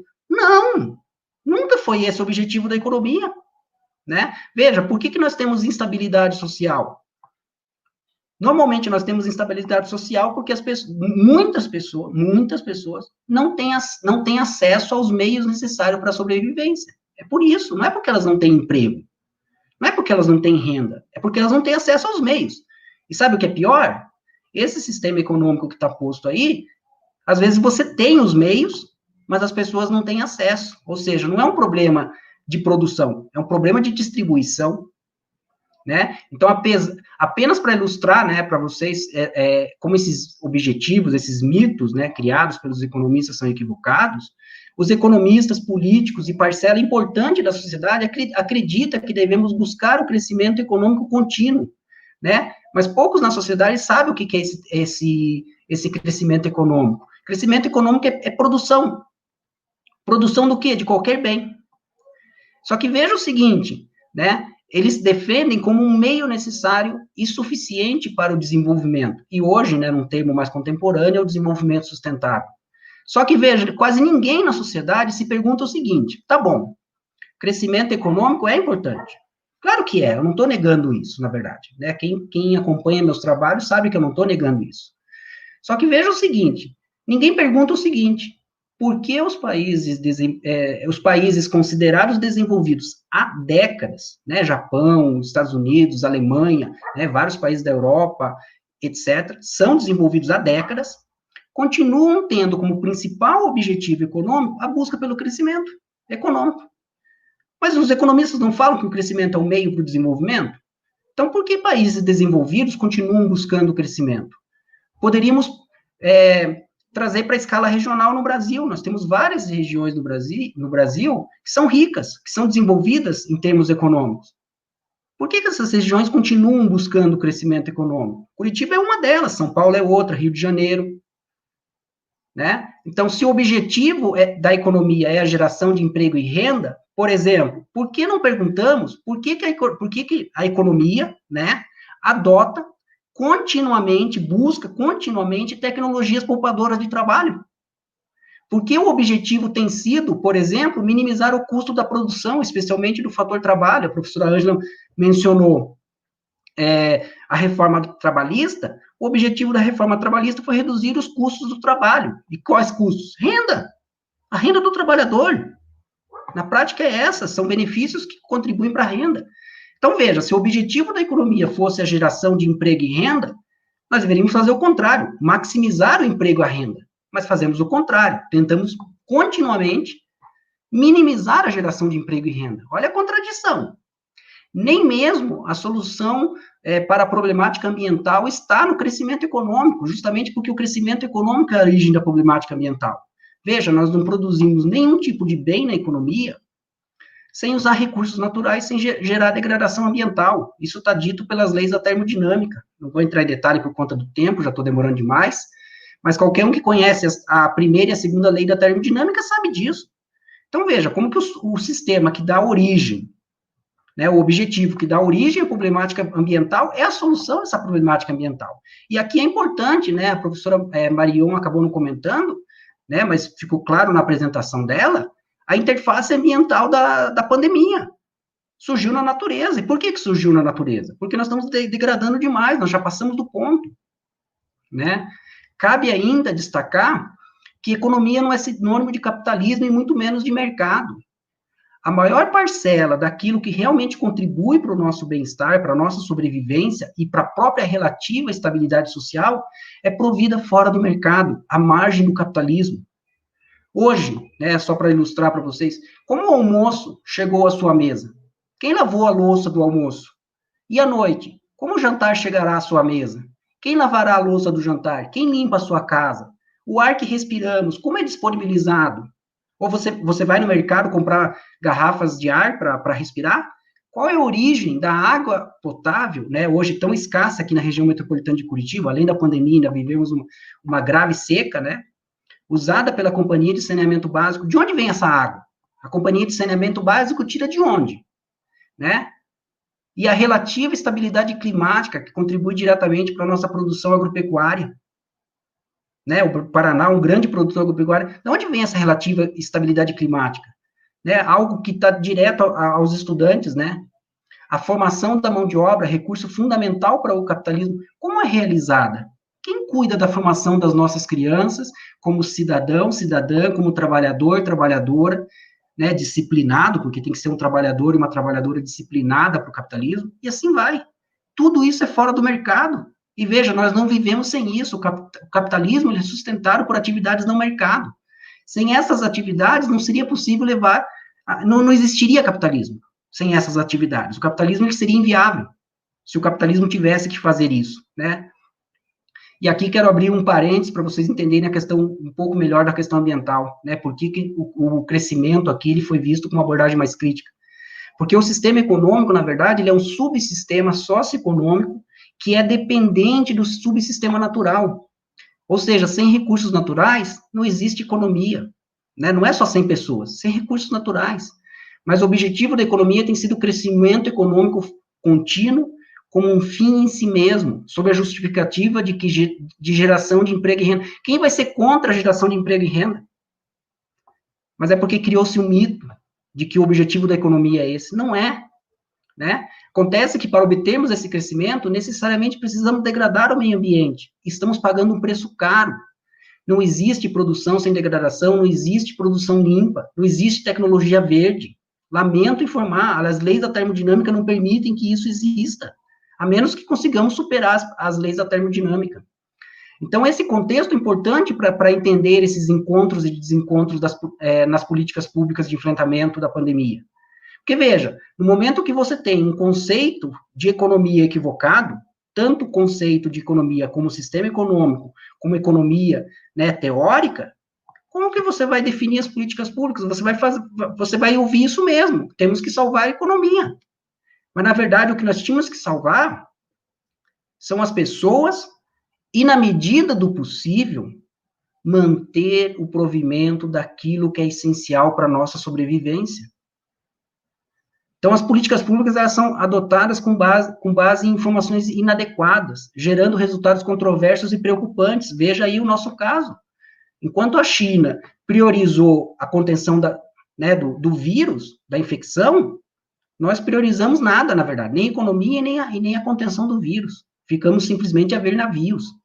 Né? Enquanto os governos subnacionais e outras instituições públicas reconheceram a gravidade, o governo federal, né, particularmente na figura do presidente, lamentável, adotou uma postura cética, até contrária à adoção das medidas necessárias para enfrentar a pandemia, ameaçando prender gestores públicos, criar um caos social de fato.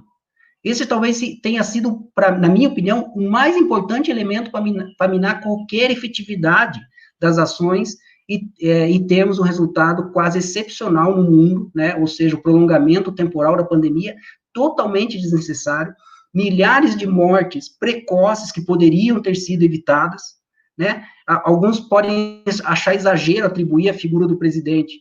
Vocês têm que perceber o seguinte, ele é um espelho para milhões de pessoas. O que ele fala soa como verdade. Então, veja, como que unidades subnacionais vão fazer as suas medidas serem efetivas se as pessoas não acreditam naquilo? Não respeitam aquilo? Não tem efetividade. Então, a adoção das ações passa por essa coordenação. Então, o governo federal deveria ter tomado a liderança, né? E o presidente deveria ter feito esse papel de líder no sentido de enfrentamento, de coordenação, né? Um comitê gestor efetivo de crise, não um só para ficar de bonito, né, no papel. O governo fez o comitê gestor de crise. Não tem nada, não tem comitê gestor de crise, né? Para auxiliar, eu vou acelerar um pouco, meu tempo está acabando, né? Por exemplo, em meio à pandemia, tivemos a demissão de 2 ministros e um Ministério da Saúde com mais de 2 meses sem ministro, e um ministro sem qualquer capacidade técnica, né? Em um país tão heterogêneo, com graves problemas sociais, esse desencontro entre entes subnacionais é muito complicado. Está aí o resultado, né? A magnitude da crise de saúde, né? Impactos devastadores sobre as condições essenciais de sobrevivência, né? Para uma parcela importantíssima da sociedade. Nós estamos falando de milhares de pessoas que estão em situação de pobreza, em situação de segurança alimentar, milhões de empreendimentos formais e informais fechados, né?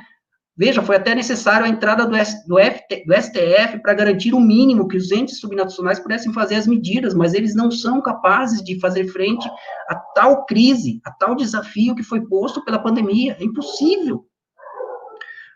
Né? E agora, né, diante de tudo isso, o governo, né, coloca que o problema é dos governos subnacionais. Não, o problema é do Brasil, é de todos, de todas. Né? E aí, eu quero destacar, já caminhando para a finalização aqui, né, vejam que só algumas coisas o governo federal pode fazer, que as unidades subnacionais não têm condições, que é, por exemplo, fornecer apoio econômico para o isolamento social seja efetivo. Não tem uma prefeitura, um governo estadual que é capaz de fornecer esse apoio econômico, é só o governo federal, é só ele que pode criar dívida, né? Fornecer apoio aos sistemas de segurança pública para que as medidas sejam respeitadas. Veja, o sistema de segurança pública praticamente ficou alheio na pandemia. Não tivemos, de fato, né? Só você vê as praias cheias. Onde estavam os parques cheios? Onde estava a segurança pública? Não teve, porque não tinha apoio, né? E fora o discurso oficial do governo, né? Fornecer apoio aos sistemas de saúde público e privado, nem mesmo tivemos a testagem em massa. Né, só para vocês terem uma ideia, a taxa de positividade, né, da quantidade de pessoas testadas e daquelas que tiveram o resultado positivo, no Uruguai é 0,8%. Na maioria dos países que levaram a sério a pandemia, essa taxa não chega a 5%. No Brasil, 20%. No Paraná, 25%. A taxa de positividade.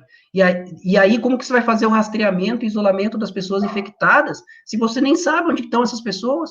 Porque você não faz testes. E quem pode suportar isso é só o governo federal. Nenhum governo subnacional tem condições de fazer tudo isso. Né? Hoje eu tive acesso a um estudo da Universidade Federal da Paraíba. Só para vocês terem uma ideia, eles fizeram uma estimativa de que mais ou menos 23 milhões no Brasil já tenham sido infectados pelo vírus. E esse valor pode chegar a 42 milhões. No Paraná, eles estimam que nós temos que foram infectadas 908 mil pessoas. Então, veja, nós temos uma situação preocupante, porque são pessoas que têm potencial, né, dado que nós não temos todas as informações, de contaminação, de infecção de outras pessoas. Né? Então, o que acontece? A subnotificação no Brasil, nós nem sabemos o tamanho, ela é imensa. Né? E por que isso não aconteceu? Porque a sociedade, né, não cobrou do governo federal que assumisse sua posição de provedor, apoiador de última instância aos entes subnacionais? Por que a sociedade tem estado apática em relação ao papel assumido pelo governo federal na pandemia, inclusive manifestando apoio à postura adotada pelo governo federal no enfrentamento da pandemia, né, conforme revelam as recentes pesquisas? Diante disso, né, o que podemos esperar no pós-pandemia? Na verdade, será que em algum momento saímos da dita normalidade no Brasil? Eu vou falar que eu tenho sérias dúvidas.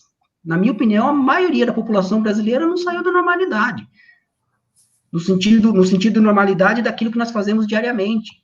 Claro que a pandemia afetou as rotinas, afetou, mas eu falo de comportamental, no sentido estrutural. O que nós vamos levar disso para fazer uma sociedade melhor? Para finalizar, qualquer perspectiva de mudança em direção ao enfrentamento dos problemas que afligem historicamente a sociedade passa pela alteração dos tradicionais objetivos da economia. Sem essa reflexão, nada vai mudar. E, consequentemente, né, as políticas públicas. E o que envolve uma mudança social, uma importante mudança social. As questões que se colocam são: a sociedade está disposta a refletir sobre a mudança social necessária? A sociedade está disposta a apoiar a mudança social necessária? Será que a sociedade está disposta a isso? Só para fazer um parênteses, veja, se nós temos uma sociedade desigual e nós queremos reduzir a desigualdade, para reduzir a desigualdade alguém tem que perder. Se o bolo é 100% e uma pessoa fica com metade do bolo, e 9 pessoas ficam com a outra metade do bolo, para que cada uma fique com uma fatia do bolo, aquela que tem 5 fatias vai ter que perder 4. Não existe outra forma. E assim que se reduz a desigualdade. Será que a sociedade está disposta a fazer isso? Né? O que nós vemos, infelizmente, não. Para finalizar, será mesmo que nós queremos equacionar os problemas que historicamente afligem a sociedade brasileira? Eu me pergunto isso todo dia e frequentemente eu tenho uma resposta negativa. Não estamos dispostos a equacionar esses problemas. Na verdade, nós já aprendemos a conviver com a normalidade. Ou seja, a desigualdade já é a normalidade, assim como as mortes da Covid já se tornaram a normalidade, assim como a contaminação por Covid se tornou a normalidade. Nós infelizmente, nos acostumamos com esse modo de vida. E para mudar isso, precisa-se de uma mudança social muito importante. Obrigado. Nós que agradecemos, professor Júnior. E, sem dúvida, essas perguntas que o senhor faz ao final, certo? São as que ficam, para que a sociedade se reflita e responda, né? Porque será que nós estamos preparados para tudo isso? Será que nós queremos isso? Será que nós nos preparamos ao longo da história? Nossa cultura nos permite isso? Ou simplesmente nos submetemos àquilo que nos foi colocado e achamos como sendo o normal, não é? Então, disso eu tirei aqui da sua fala, eu fiz várias anotações, mas o que mais me chamou a atenção, na verdade, foi, se não me engano, uma frase ou um título de um artigo que foi colocado na tela. Nós não estamos vivendo uma crise econômica, estamos vivendo uma crise ética e de saúde. Porque a economia está aí, ela existe para quê? Ela existe para, o senhor mesmo colocou, criar meios que nos garantam a sobrevivência. A economia está aí para isso. Agora, se a gente não tem esse preparo, se a gente não corre atrás disso, se nós não queremos isso, não há que se falar em diminuição das desigualdades, não é verdade? Mas, enfim, professor Júnior, vamos deixar que os nossos colegas que estão nos assistindo façam essas perguntas e vocês terão a oportunidade de nos responder agora na sequência, ok? Então, eu vou abrir o primeiro bloco de perguntas e as farei. E daí, se for direcionada, tudo bem. Se não for direcionada, os 4 que estão presentes, entendendo o doutor Alcides e a doutora Marion como sendo o equilíbrio ali na área de saúde, certo? Podem participar sem problema algum, ok? Então, vamos lá. A nossa primeira pergunta que foi colocada pelos colegas que estão nos assistindo diz o seguinte: após a pandemia de 1918, cidades que adotaram medidas mais restritivas tiveram recuperação econômica mais rápida. Dada a inconsistência das decisões de governantes, causando abre e fecha em vários municípios, inclusive em Curitiba, quais os impactos dessa volatilidade no pós-pandemia? Então, está aberta para a nossa discussão. A primeira de um bloco de 3, aí depois mais um bloco de 3, ok?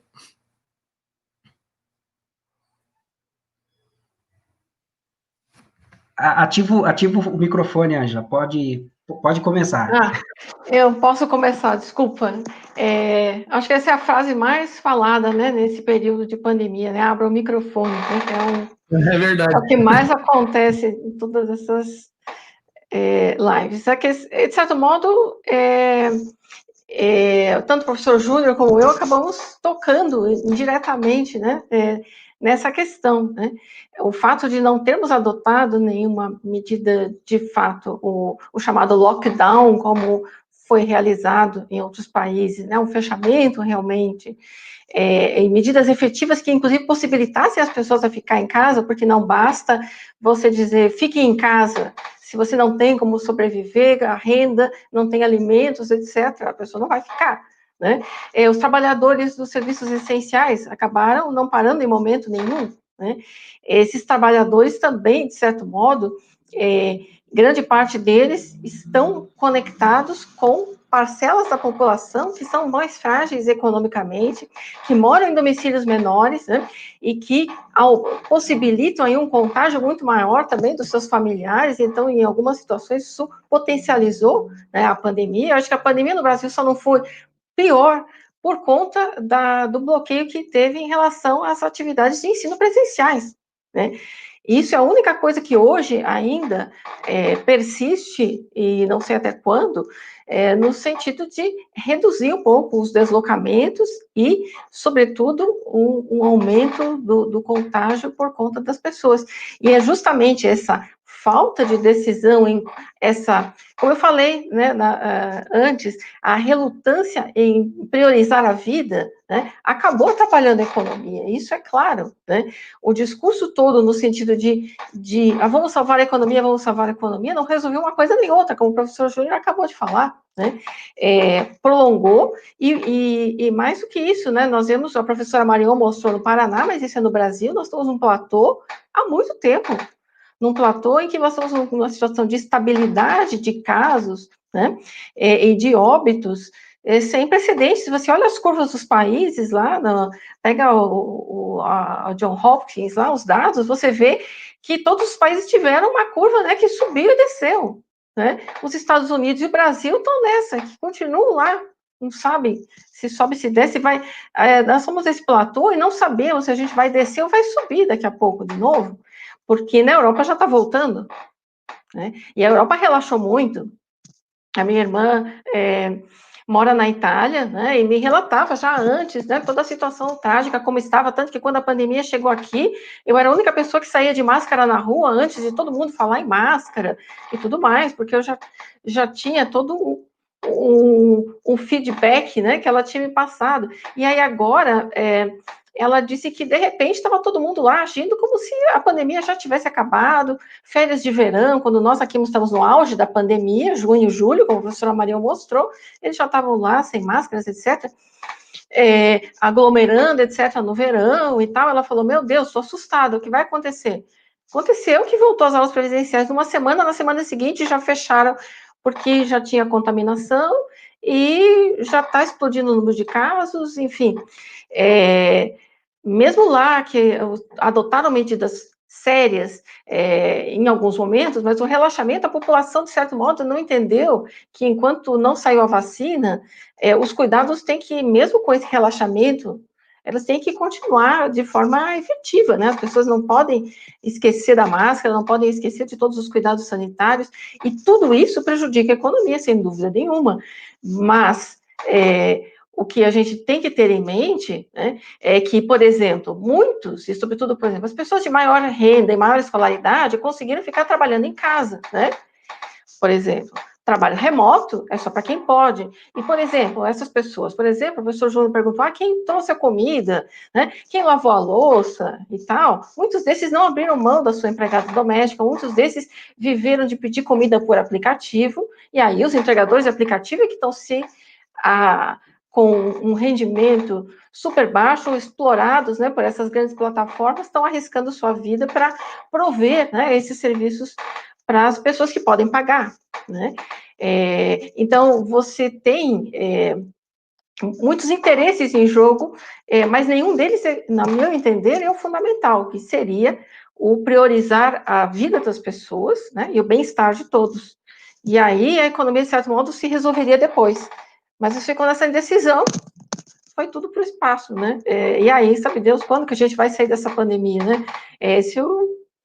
Vamos deixar aí se os outros gostariam de falar, mas no meu entender, nós estamos numa situação bem desanimadora, como o professor Júnior, de certo modo, na fala dele, né, dá vontade de a gente sentar e chorar, é mais ou menos por aí. Quero fazer um complemento na fala da professora Ângela, né? Como nós não fizemos, de fato, todo o dever de casa, né? Eu quero fazer só, né, um reconhecimento, né? As autoridades de saúde, né, como a Secretaria Municipal, né, de Curitiba e várias outras do Brasil, elas tentaram fazer aquilo que estava ao alcance delas. Mas, como eu disse, elas não têm toda a capacidade de fazer tudo o que é necessário, por exemplo, essa questão de colocar as pessoas dentro de casa. Então, como nós não fizemos o dever de casa desde o início, que achando que era só decretar isolamento social e estava tudo pronto, né, e depois falar que todo mundo devia usar máscara e a pandemia seria controlada, nós vimos que isso não seria, de fato, né, nós estamos constatando que isso, de fato, não eram as medidas, né, eram importantes, mas não eram necessárias. Nós estamos pagando o preço, né, do mesmo modo que eu falei que nós caímos numa armadilha econômica, nós caímos na armadilha da pandemia. E qual que é o problema disso? Né, nós já estamos há 7 ou 8 meses, né, aqueles que podem, isolados, aqueles que não podem, né, eu não acredito que, que a maioria daquelas pessoas que saem à rua saem com tranquilidade, elas saem estressadas, né, como a professora Ângela destacou, as escolas estão fechadas, então veja, está todo, né, uma grande parcela da população trabalhando na rua, onde estão as crianças? Ou seja, nós temos né, e a professora Marion, o Alcides pode até falar melhor do que eu, uma pressão psicológica na sociedade como um todo, mesmo quem está em casa, quem está fora, muito grande. Ou seja, agora qualquer medida que você adote já não terá mais efetividade. Por que eu estou fazendo essa contextualização? Né, porque a pergunta é, quais os impactos dessa volatilidade, né, em termos abre e fecha? Infelizmente, essa volatilidade, dado por aquilo que nós construímos, isso é importante, nós construímos essa realidade, entende? Ninguém impôs, nós decidimos e chegamos a isso. Ela é péssima. É só você conversar com qualquer empresário, o que ele pensa disso? Por que é péssimo? Porque, veja, ele tem que atender todo um protocolo quando abre, né, todo um protocolo, e esse protocolo exige investimento, e quando abre, ele não tem certeza de quanto tempo vai ficar aberto. Então, veja, será que ele vai conseguir recuperar o faturamento e financiar o investimento adicional que ele fez? Dificilmente. Não só isso, se nós formos, por exemplo, para o setor de alimentos, né, que são principalmente restaurantes, bares, etc., você tem a questão dos estoques, são todos insumos perecíveis. Como que você vai comprar insumos perecíveis se você não tem certeza se semana que vem você estará aberto? O que acontece na prática? Aqueles empresários, aqueles empreendimentos que têm capacidade de financiamento, eles não vão abrir. Como eu escutei vários falando, não vou abrir, porque não adianta abrir que eu vou ter que fechar. Então, ele vai se mantendo. Mas aqueles que não têm condições, infelizmente, eles estão saindo do mercado. Eles estão fechando. Né? E aí você vê, se a ideia é proteger as pessoas, não só da saúde, mas economicamente, o ideal seria fechar tudo que é desnecessário, tudo aquilo que não é essencial. O ideal seria isso. Né? E a pandemia, num ponto positivo, revelou isso. Quantos bens e serviços não são essenciais. E aí voltamos ao objetivo da economia, né? Gerar emprego e renda. Ou seja, temos milhões e milhões de pessoas fazendo coisas inúteis. Inúteis. Só que inúteis, mas que geram um impacto ambiental, social, sem precedentes, negativo. Mas para nós o que importa é só renda e emprego. Então aqui entra essa questão. Será que é renda e emprego temos que pensar no abre e fecha? Ou temos que pensar nos critérios de saúde? Bom, deixa eu só tentar dar uma pitada aí de contribuição. As doenças emergentes, reemergentes, ou as pandemias, elas vêm em ciclos, como a doutora Marion já comentou. Esses ciclos acometem, então, as pessoas suscetíveis, algumas pessoas irão adoecer, outras irão se recuperar da doença e outras tantas irão morrer. Essa dita inconsistência de abre e fecha é a lógica microbiológica do ecossistema. Nós não temos capacidade de intervir, de mudar uma lógica microbiológica de funcionamento de um ecossistema. Por isso, o abrir e o fechar é entender que a sociedade precisa respirar. Respirar de que forma? Com precaução e proteção à vida, mas também entendendo que a economia ela tem que girar. Nós vivemos num país em desenvolvimento, com crescimento pífio ao longo da última década, a população está sofrida, e quando se fala em lockdown, lá em março, quando chegou o primeiro caso em Curitiba, caso importado, vindo da Europa, conhecíamos muito pouco da doença, da lógica da disseminação, transmissão. Porém, já a cidade fechou precocemente naquela ocasião. Falar em lockdown, teríamos que ter feito no momento da inflexão da curva, no momento do pico dos nossos casos, em julho. Aí sim, talvez tivesse um pouco mais de sucesso. Mas lembre, de março a julho, mais 3 meses, a sociedade foi cansando dessa lógica do abre e fecha. Porém, não tem outra alternativa a ser feita. É um dano, sim, é um dano econômico, é um dano para a sociedade. Porém, nós entendemos como profissionais da saúde que é o mecanismo que nós temos para preservar a vida. Não existe outra forma de se decidir. A pandemia, ela veio expor todas as nossas fragilidades como sociedade. Aí eu concordo com o professor Júnior, os nossos ruídos de comunicação, o nosso referencial, o governo federal, que é um espelho para toda a sociedade, não serviu de base para as condutas, para as diretrizes e os protocolos. Os estados e os municípios tomaram a frente, né, no processo decisório da tentativa de melhor contenção da doença. A região sul, ela foi acometida um pouco depois pela própria característica da sazonalidade das doenças respiratórias, que são os meses de junho e julho, por causa da influenza. E nesses meses, a pandemia aflorou abundantemente na cidade. Por isso, é preciso entender que esse abrir e fechar é o novo normal. Não tem outro jeito. Quando nós olhamos, aí desculpe os economistas, que é um assunto que eu não entendo muito, mas quando olhamos as curvas, olhamos lá uma curva de Gauss, sobe e desce, curva em sino, nós vamos frear a curva, retardar, tá? Isso é um mecanismo que nós temos para olhar para a pandemia. Mas vejam, a pandemia ela não vai subir e descer e ela vai zerar nas próximas semanas. Não vai ser um sino perfeito. A professora Ângela já falou, existe a segunda onda. Então, esse sobe e desce da doença é o novo normal para o mundo inteiro. A Europa já está entrando no outono, inverno, provavelmente irá ter o repique da doença em alguns países, como já está acontecendo em Espanha, França, Inglaterra. Nós não sabemos no Brasil, porque o nosso platô ainda é muito alto, ou seja, nós estamos numa grande onda, na verdade. Nós não tivemos tempo ainda para ter a segunda onda da doença. Infelizmente, do ponto de vista de saúde pública, o que nós precisamos?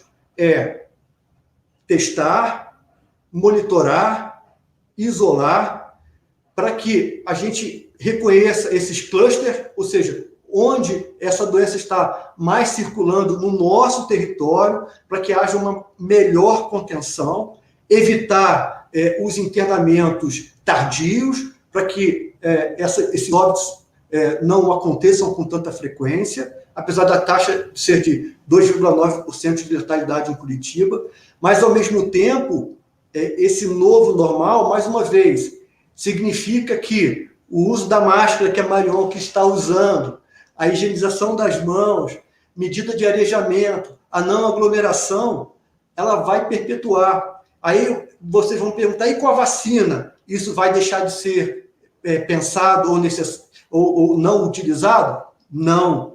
Mesmo com a vacina, nós vamos ter que continuar com a mesma conduta sanitária. Não vai ser possível. Em consequência, a economia padece, porém, vamos ter que usar de mecanismos outros para que essa economia seja revitalizada, seja de uma forma mais redistributiva, mais inclusiva, mais sustentável, talvez.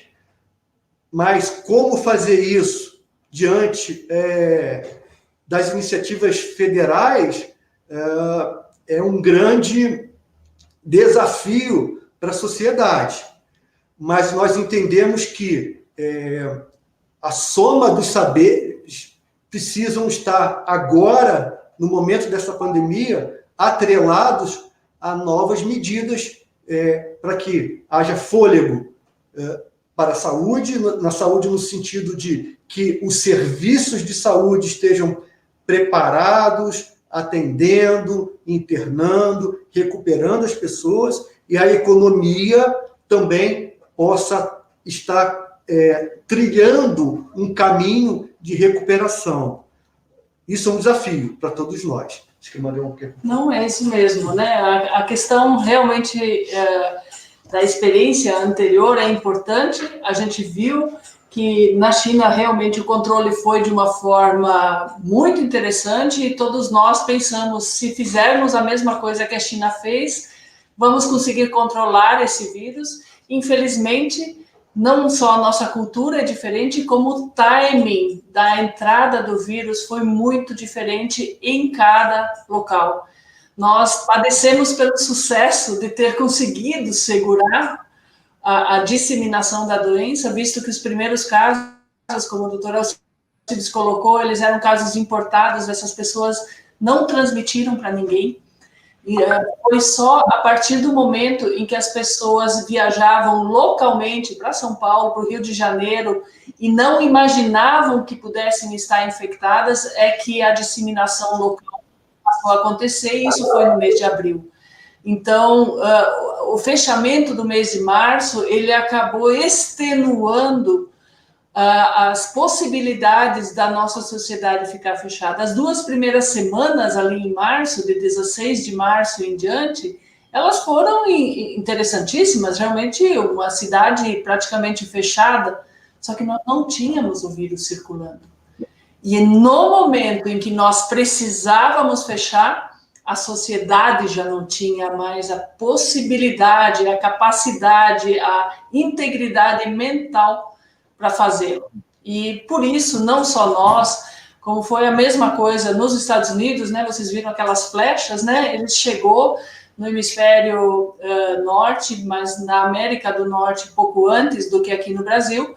Mas quando chegou aqui no Brasil, realmente se disseminou de uma forma muito grande, porque apesar de olharmos e vermos, a gente não conseguia agir da forma que precisávamos, né? E isso a gente inclui a si mesmo, inclui toda a sociedade. A gente sabe que é hercúleo esse esforço de manter as pessoas com o uso de máscara no verão, né? E por isso, na Itália, quando chegou o verão, eles falaram, não quero mais brincar disso, né? No inverno, a máscara é muito legal, mas no verão ela se torna um desafio ainda maior.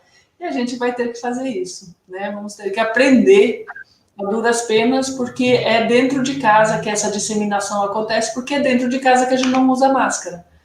Se, por exemplo, as aulas voltarem, as aulas voltando num ambiente controlado, onde hoje a gente sabe como acontece a transmissão, é possível, sim, que isso seja feito. Da mesma forma que nós aqui no Prédio da Saúde trabalhamos desde janeiro, incansavelmente, durante o pico da pandemia também, e ninguém se infecta aqui. Todo mundo que se infectou trouxe de casa, né?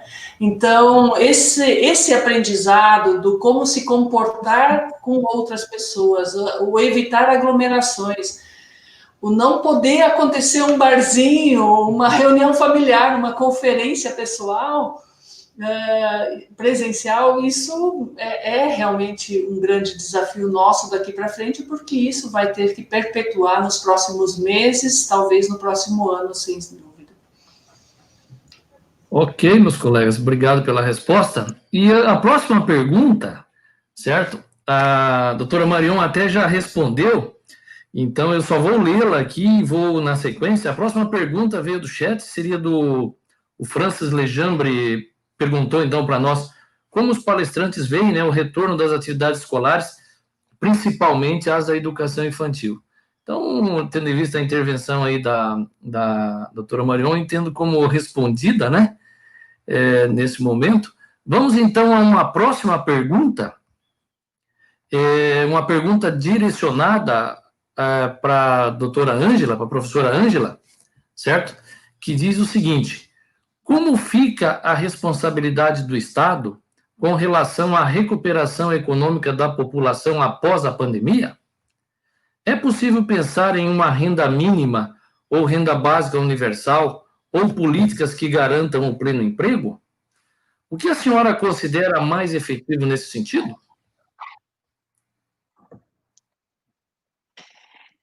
Então, né, o nosso governo agora está tentando transformar, né, o auxílio emergencial na tal da Renda Brasil, né, como substituindo outros programas sociais, sobretudo o Bolsa Família, né, mas ainda com dúvidas quanto ao financiamento, né, esse é o ponto principal, né, que a gente tem que ter entendimento, que passa um pouco por aquilo que o professor Júnior falou a respeito dessa decisão da sociedade sobre o que fazer para ter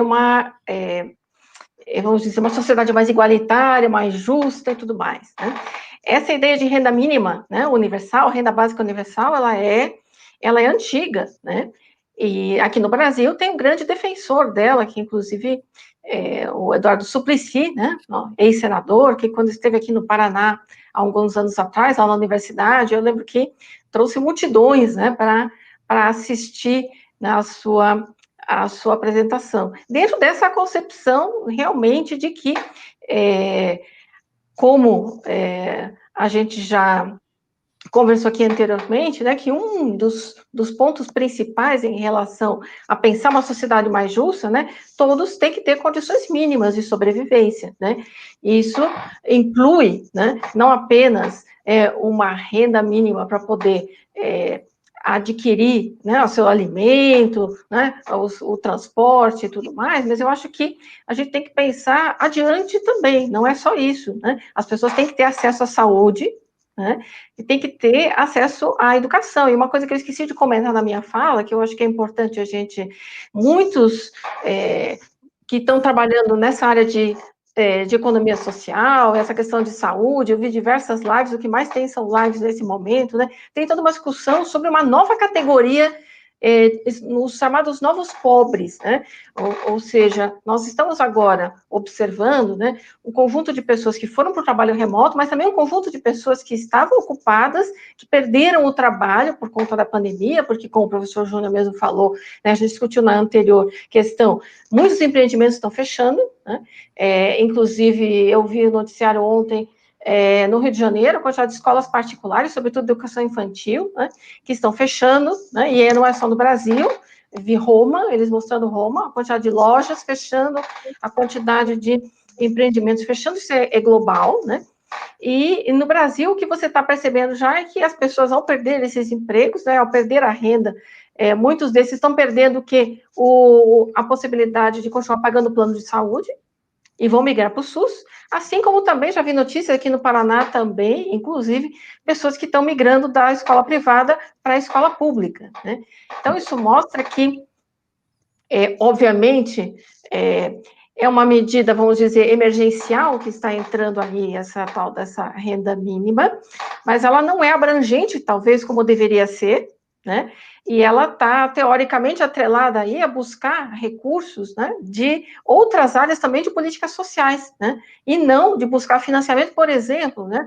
Algo que tanto se fala a respeito da reforma tributária, por que não taxar as grandes fortunas, por exemplo? Certo? Aquela ideia que o professor Júnior falou, se um ganha, outro tem que perder, né? O que ficou evidente também durante a pandemia é que os ricos ficaram mais ricos, né? Que a concentração de renda aumentou, né? Enquanto os pobres ficaram mais pobres, né? Então, tem que ter uma decisão social de fato de que, primeiro, todos têm que ter direito, né, uma sobrevivência mínima não é aceitável, e eu acho que aí a questão de se acostumar com essas mazelas que são históricas, nossas, é uma questão que você vê um pouco de forma bastante arraigada na nossa sociedade, né, essa ideia de sempre ter o seu serviçal, né, então a família que não tem uma empregada doméstica parece que Quando eu digo que eu não tenho uma empregada doméstica, parece que, nossa, como pode isso, né? Uma pessoa, professora universitária que não tem um serviçal à sua disposição, como é que pode uma coisa dessas, não é? Eu, do ponto de vista eu sou feminista, né, eu trabalho com a questão da mulher no mercado de trabalho, eu não consigo me imaginar explorando o trabalho de outra mulher, né? E ainda mais no contexto de pandemia, como outras pessoas fizeram, né, sem nenhum tipo... Tanto que a primeira morte no Rio de Janeiro foi de uma empregada doméstica, né, que estava cuidando dos seus patrões lá, que tinham vindo do exterior, né? Então, eu acho que... Eu concordo, eu acho que a nossa questão econômica não foi pior, por conta dessa renda mínima que, de certo modo, o governo foi obrigado a esse auxílio emergencial, a dar, inclusive, um valor superior do que pretendia, porque o Congresso impôs, né? É isso que eu digo, que o governo tem ido sempre com uma resposta reflexa aos acontecimentos, ele não se antecipa, ele não planeja, né? Os acontecimentos vêm meio que... ele vai sendo levado pela corrente e agora, claramente, me parece que já pensando, né, na melhoria da popularidade que essa renda do auxílio emergencial gerou, já pensando em reeleições, né? Então, não pensando em resolver a questão especificamente da redução das desigualdades, até porque eu acho que não é esse o papel, né? Eu acho que isso é efetivo, mas que as políticas públicas de acesso universal à saúde e educação são e tem que se manter como foco, independentemente de qualquer tipo de ajuda.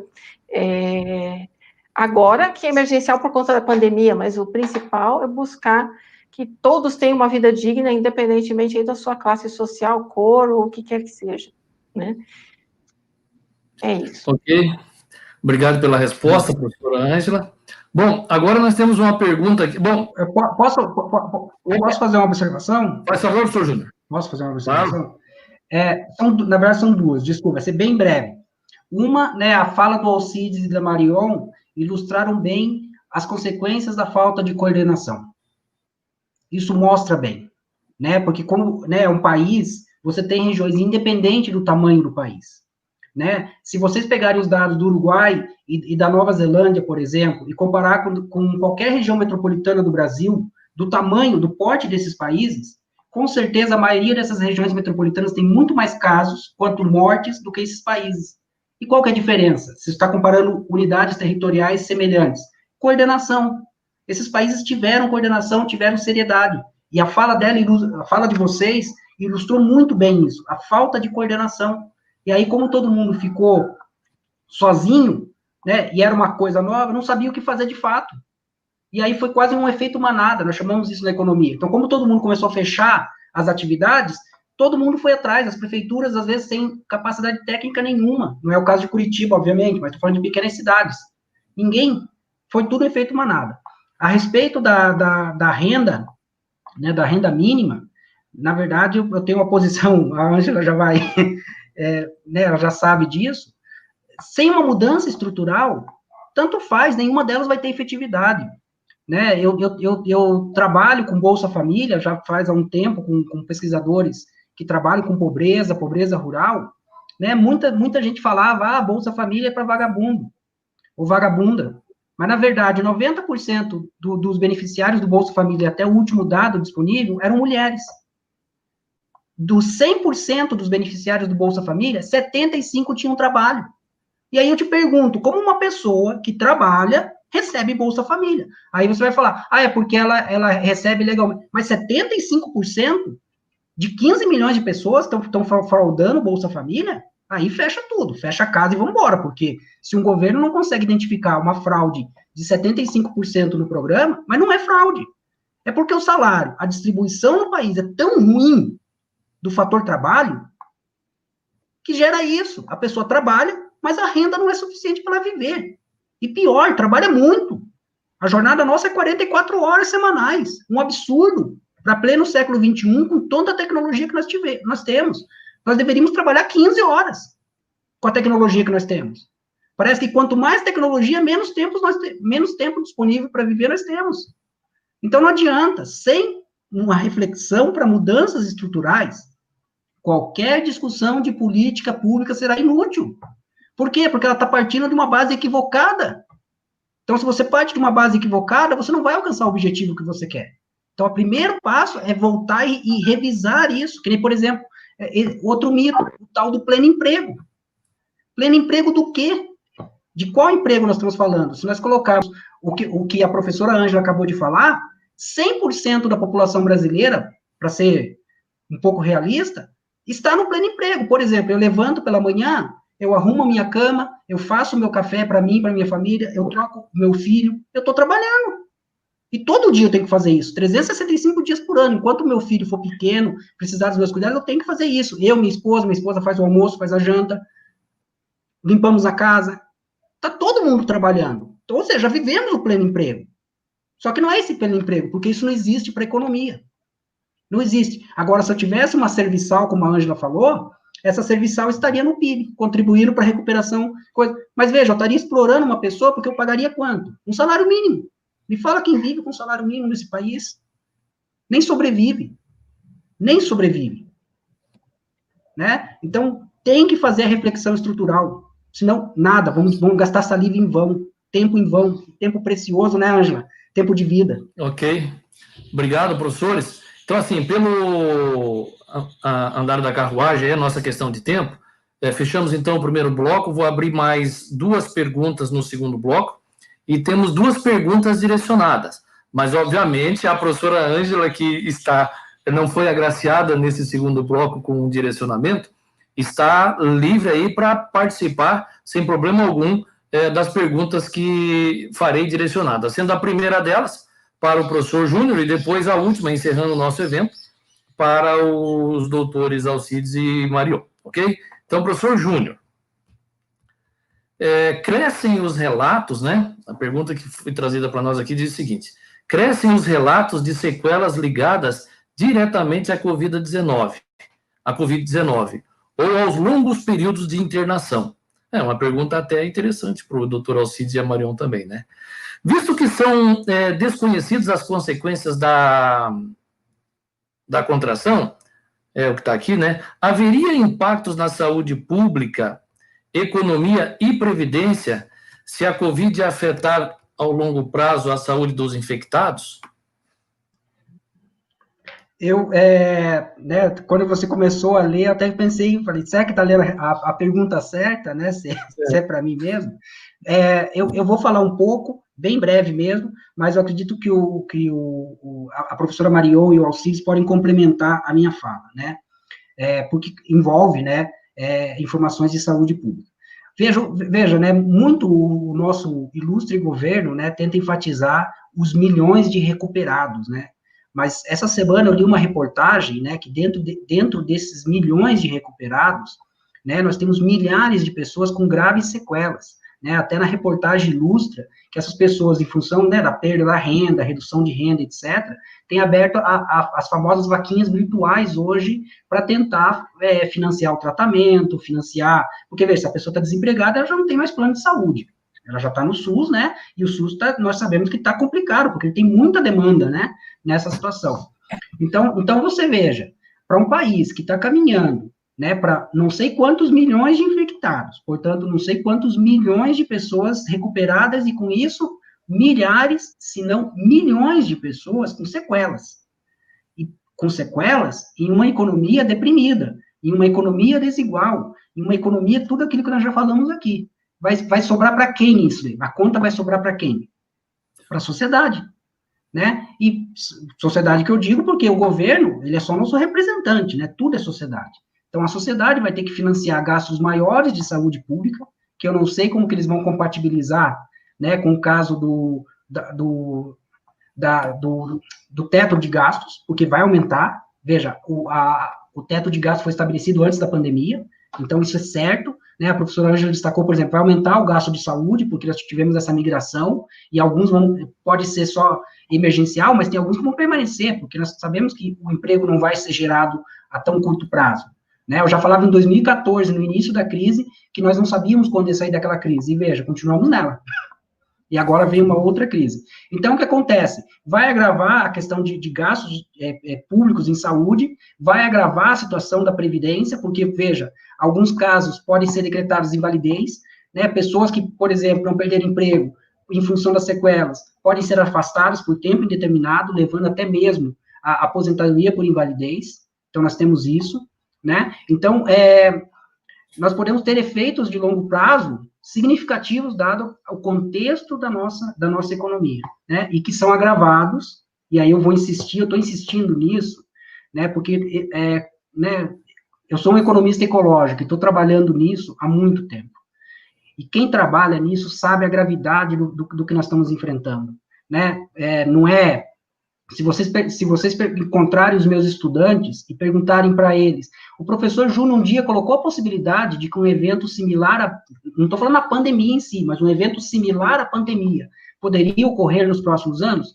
Eles vão falar que sim. Eu falo isso desde 2014, que nós estamos num limiar de eventos dessa natureza, o que é um evento dessa natureza? É um evento do seguinte: eu tenho pessoas, eu tenho dinheiro, eu tenho máquinas, mas eu não posso produzir. Ou seja, eu tenho tudo que é essencial para fazer a produção. Claro que recursos naturais, etc., isso aí já é inerente. Mas eu não posso. O que a pandemia fez? Eu tinha pessoas, né, os profissionais estavam aí, no início da pandemia, principalmente, eu tinha as fábricas, eu tinha as lojas, elas não podiam abrir, etc. Como que você enfrenta essa situação? Simplesmente nós não estávamos preparados, e a pandemia só mostrou o que eu já falava. A hora que vier um evento dessa natureza, vai ser uma tragédia social. E foi. Milhares de mortos, milhões de pessoas em situação psicológica complicada, perda de emprego, pobreza, fome, etc.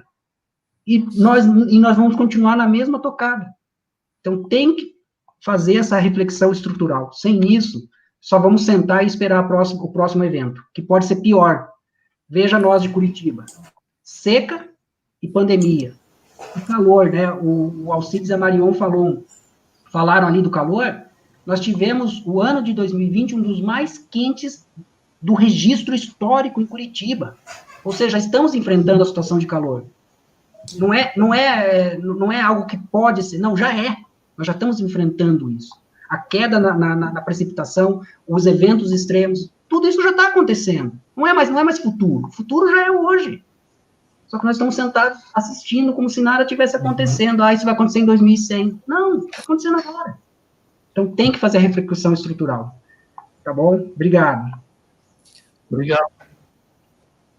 Isso, temos que fazer essa reflexão, mas também temos que manter a nossa saúde mental e a saúde mental da população, né? E nesse contexto a gente tem que olhar o meio copo cheio também, que essa pandemia trouxe, né? Porque tem coisas positivas, e uma delas é saber o que é essencial à vida. Eu acho que a população, de uma forma geral, frente a essas dificuldades todas apresentadas pelo isolamento, pela necessidade de mudança de comportamento, que é um dos grandes desafios nessa pandemia, mostrou que, para o ser humano, talvez o mais importante seja a vida. E aí a gente vem àquela primeira frase que a professora Ângela trouxe: não adianta a gente querer preservar a economia se a vida se for, né?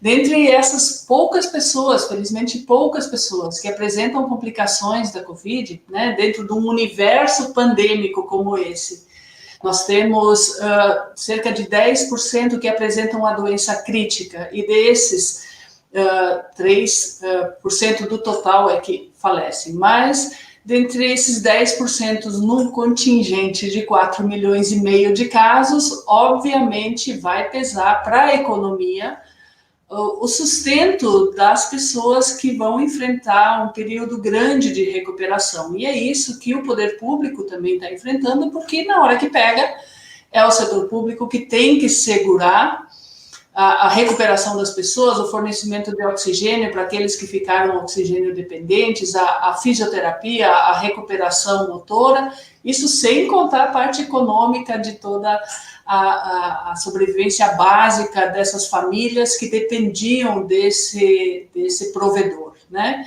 E que em grande parte são mulheres, como já foi colocado, as mulheres são as mais atingidas pela doença, apesar de não morrerem tanto, elas são as mais atingidas, e essas mulheres, grande parte delas são profissionais de saúde, profissionais de serviços gerais, que movem não só a economia, mas movem a economia domiciliar, né? São as responsáveis pelo sustento de famílias e as crianças em casa, sem a comida da escola, sem a proteção, o que é mais importante, que as escolas fornecem, né? Essas crianças, quando estão nas escolas, elas estão num ambiente protegido, diferente, muitas vezes, do que elas vivenciam no seu bairro, na sua cidade, porque a mãe foi trabalhar e elas têm que sobreviver sozinhas. Então, esse contexto econômico, médico, ele realmente caminha em paralelo, nunca em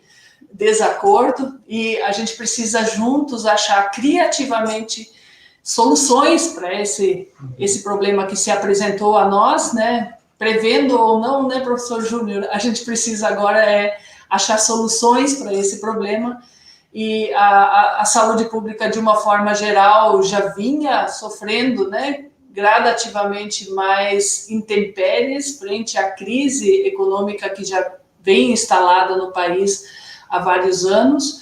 Nós precisamos agora de um contexto realmente onde a humanidade apareça de uma forma maior do que essa de só entregar alimentos, só doar alimentos, e sim da integração das pessoas, e talvez esse lado positivo da pandemia, que é trazer o que realmente importa para as pessoas à tona, possa ser a luz desse túnel para onde a gente deva se dirigir para achar essas soluções, né, que certamente não serão fáceis. Ok, muito obrigado, professores. Então, assim, vou fazer a última pergunta que está aqui. Nós temos mais, ok, mas a nossa equipe selecionou algumas, até porque não dá tempo para todas. Depois, se nos permite, nós podemos mandar o chat ali com as perguntas, vocês podem nos devolver caso queiram, e nós deixamos disponível lá no nosso site para que os colegas que estão nos assistindo tenham acesso, certo? Então, vou fazer a última pergunta, ela veio direcionada para o doutor Alcides e a doutora Marion, mas, obviamente, os colegas estão aí prontos para respondê-la também, e, na sequência, nós vamos para o nosso encerramento, ok? Então, a nossa última pergunta, tendo em vista o avançado da hora, é direcionada ao doutor Alcides e doutora Marion, diz o seguinte: os senhores acham que essa pandemia vai provocar mudanças significativas nas políticas de saúde no Brasil, com relação à maior destinação de recursos, bem como a inclusão das comunidades com maior dificuldade de acesso à saúde, como comunidades quilombolas e indígenas e pessoas em situação de rua? Essa pergunta é difícil, né? Bom, nós temos a emenda 95 com o teto dos gastos. Provavelmente, como já foi falado, as sequelas da Covid, a reagudização das doenças crônicas desse período de pandemia que não foram vistas em diversas cidades, como o diabético, hipertenso e outras tantas doenças, causarão um impacto enorme a partir do ano que vem na rede SUS. Com isso, os recursos precisarão ser mobilizados.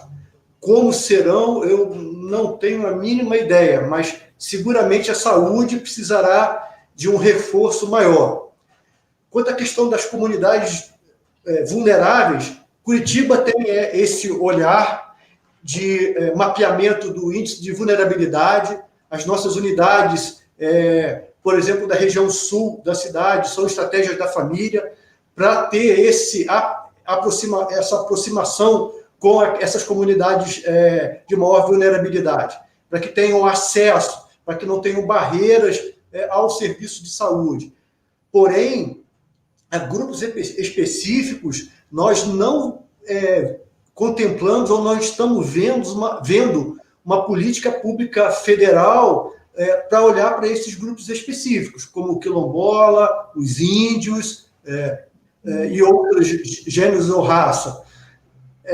Será um desafio e que eu considero que haverá a necessidade da mobilidade ou da mobilização social, a participação da sociedade junto ao poder público, contribuindo, né, para que haja mudanças. Na saúde, nós temos uma vantagem, que são os conselhos municipais de saúde, que são deliberativos, que contribuem e muito junto ao processo da gestão, ao plano de governo, porém, precisamos ter uma efetiva participação da sociedade para que surjam mudanças reais, senão a coisa não vai mudar e vamos continuar fazendo a mesma coisa do que antes, infelizmente.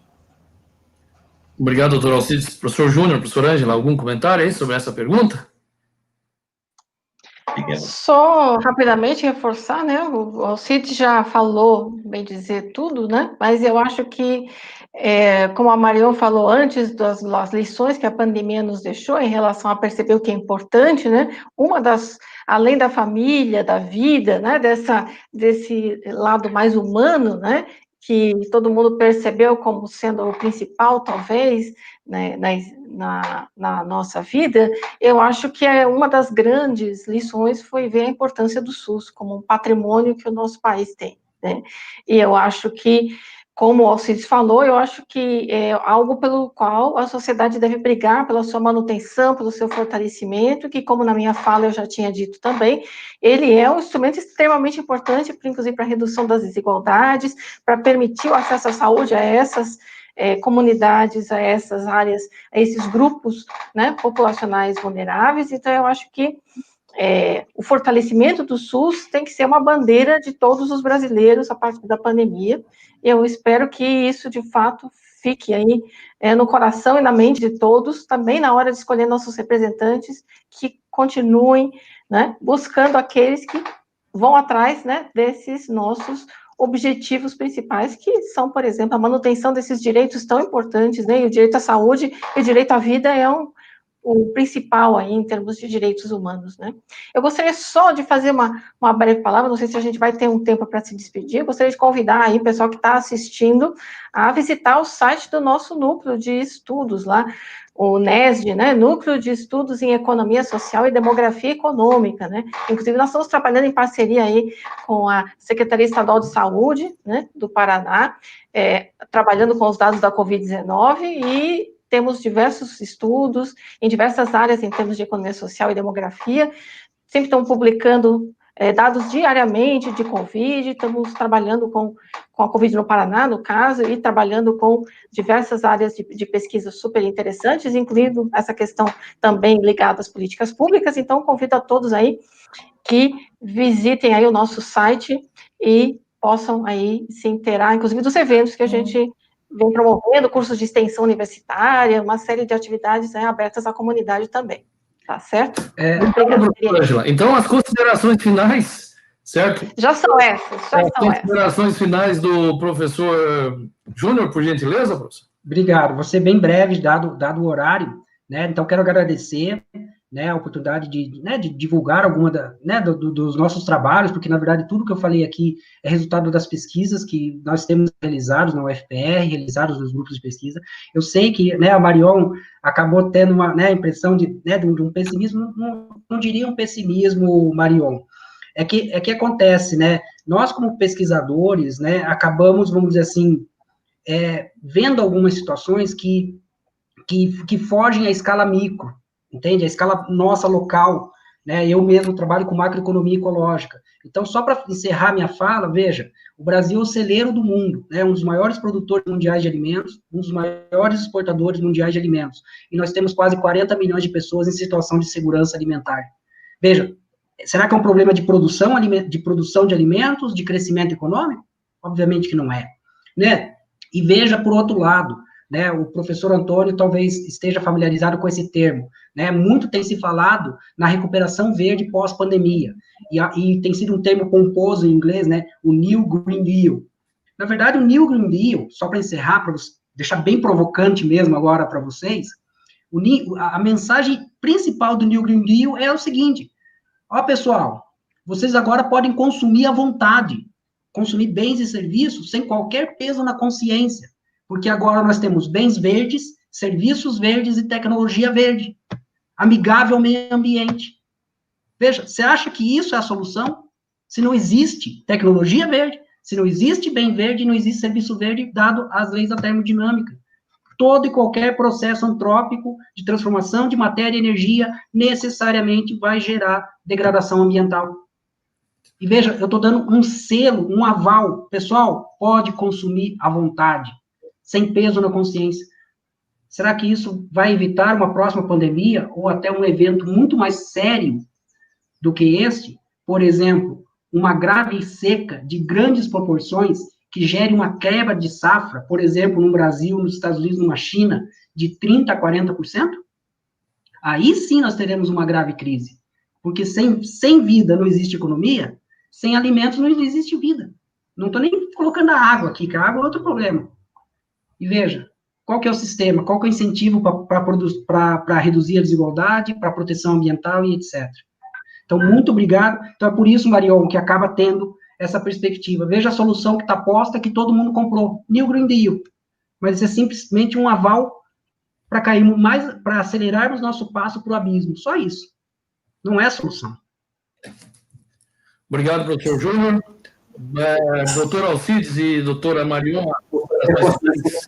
Obrigado pelo convite. Que tenhamos mais diálogo, mais respeito ao contraditório e que, através de uma boa conversa, de prudência e da soma do conhecimento, nós possamos ter um bem-estar para a sociedade brasileira. Muito obrigado. Beleza? Doutora Marion? Deixei o Alcides fazer a finalização da nossa... Gostaria de agradecer o convite e deixar aqui como mensagem, realmente, né, na situação atual que nos encontramos, por mais que preservar a vida seja importante, a qualidade de vida deve ser tão importante quanto, e nisso eu incluo daí as falas tanto da professora Ângela quanto do professor Júnior. Para essa qualidade de vida, nós precisamos que a natureza esteja de acordo, que as nossas vidas sejam trilhadas nesse acordo, né? Não com falsas verdades e falsas esperanças, e sim que juntos a gente consiga achar soluções para situações com as quais nos deparamos e que vamos nos deparar certamente nos próximos anos de uma forma talvez mais intensa, mas com o conhecimento que trazemos dessa vivência de agora e que esse se some a isso e que nos traga luz, né, para achar esse túnel de uma forma coerente, de uma forma conjunta e de uma forma que traga para todos essa equidade, não só para alguns. Ok. Professores, muito obrigado, certo? Pela oportunidade, por esse momento aí de grande relevância para o nosso grupo PET, Políticas Públicas, e para a nossa universidade, a Universidade Tecnológica Federal do Paraná. Veja que interessante, um tema que é de relevância mundial, que envolve toda a sociedade, sendo discutido aqui por 4 instituições. Vejam bem, nós temos 3 instituições. Nós temos aqui a Universidade Federal do Paraná, 2 grandes pesquisadores à frente aqui contribuindo conosco. Temos aí 2 grandes profissionais da área de saúde, da Prefeitura Municipal de Curitiba, Secretaria Municipal de Saúde, que estão aí na linha de frente, correndo dia a dia, nos alimentando diariamente com dados e informações acerca de tudo que nós temos visto sobre a pandemia. 2 grandes pesquisadores da área de economia, mostrando para nós que, na verdade, existe quase que uma relação simbiótica entre essas 2 variáveis, saúde e economia, e no meio nós temos o quê? Temos a vida, certo? A vida que depende do quê? Depende da saúde, depende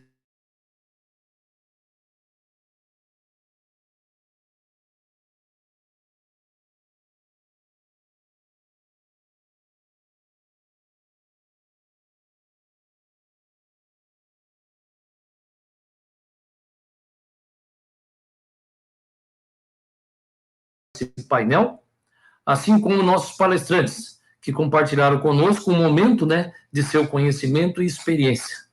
Então, dessa forma, desejamos que esta programação, aquilo que foi discutido aqui hoje, nas falas e nos debates, tenha contribuído sobre uma reflexão de como pensar a saúde, a economia e a relação sinérgica existente entre elas neste mundo atualmente pandêmico. Sempre representando o quê? Representando um processo de construção e desconstrução, representando escolhas e ações estatais no âmbito dos estados e dos governos, que com vontade política pode, de certa forma, certo, contribuir para a mitigação dessas desigualdades que, infelizmente, nós observamos no nosso dia a dia. Então, senhoras e senhores, muito obrigado, certo? E lembrando que amanhã nós temos o segundo momento, o último painel deste nosso evento, onde nós trataremos sobre a comunicação nesse momento pandêmico, com impactos na ética e na democracia. Ok? Senhores, muito obrigado. Em nome das meninas aí, das petianas do Grupo PET Políticas Públicas da Universidade Tecnológica Federal do Paraná, recebam aí o nosso abraço. Até mais.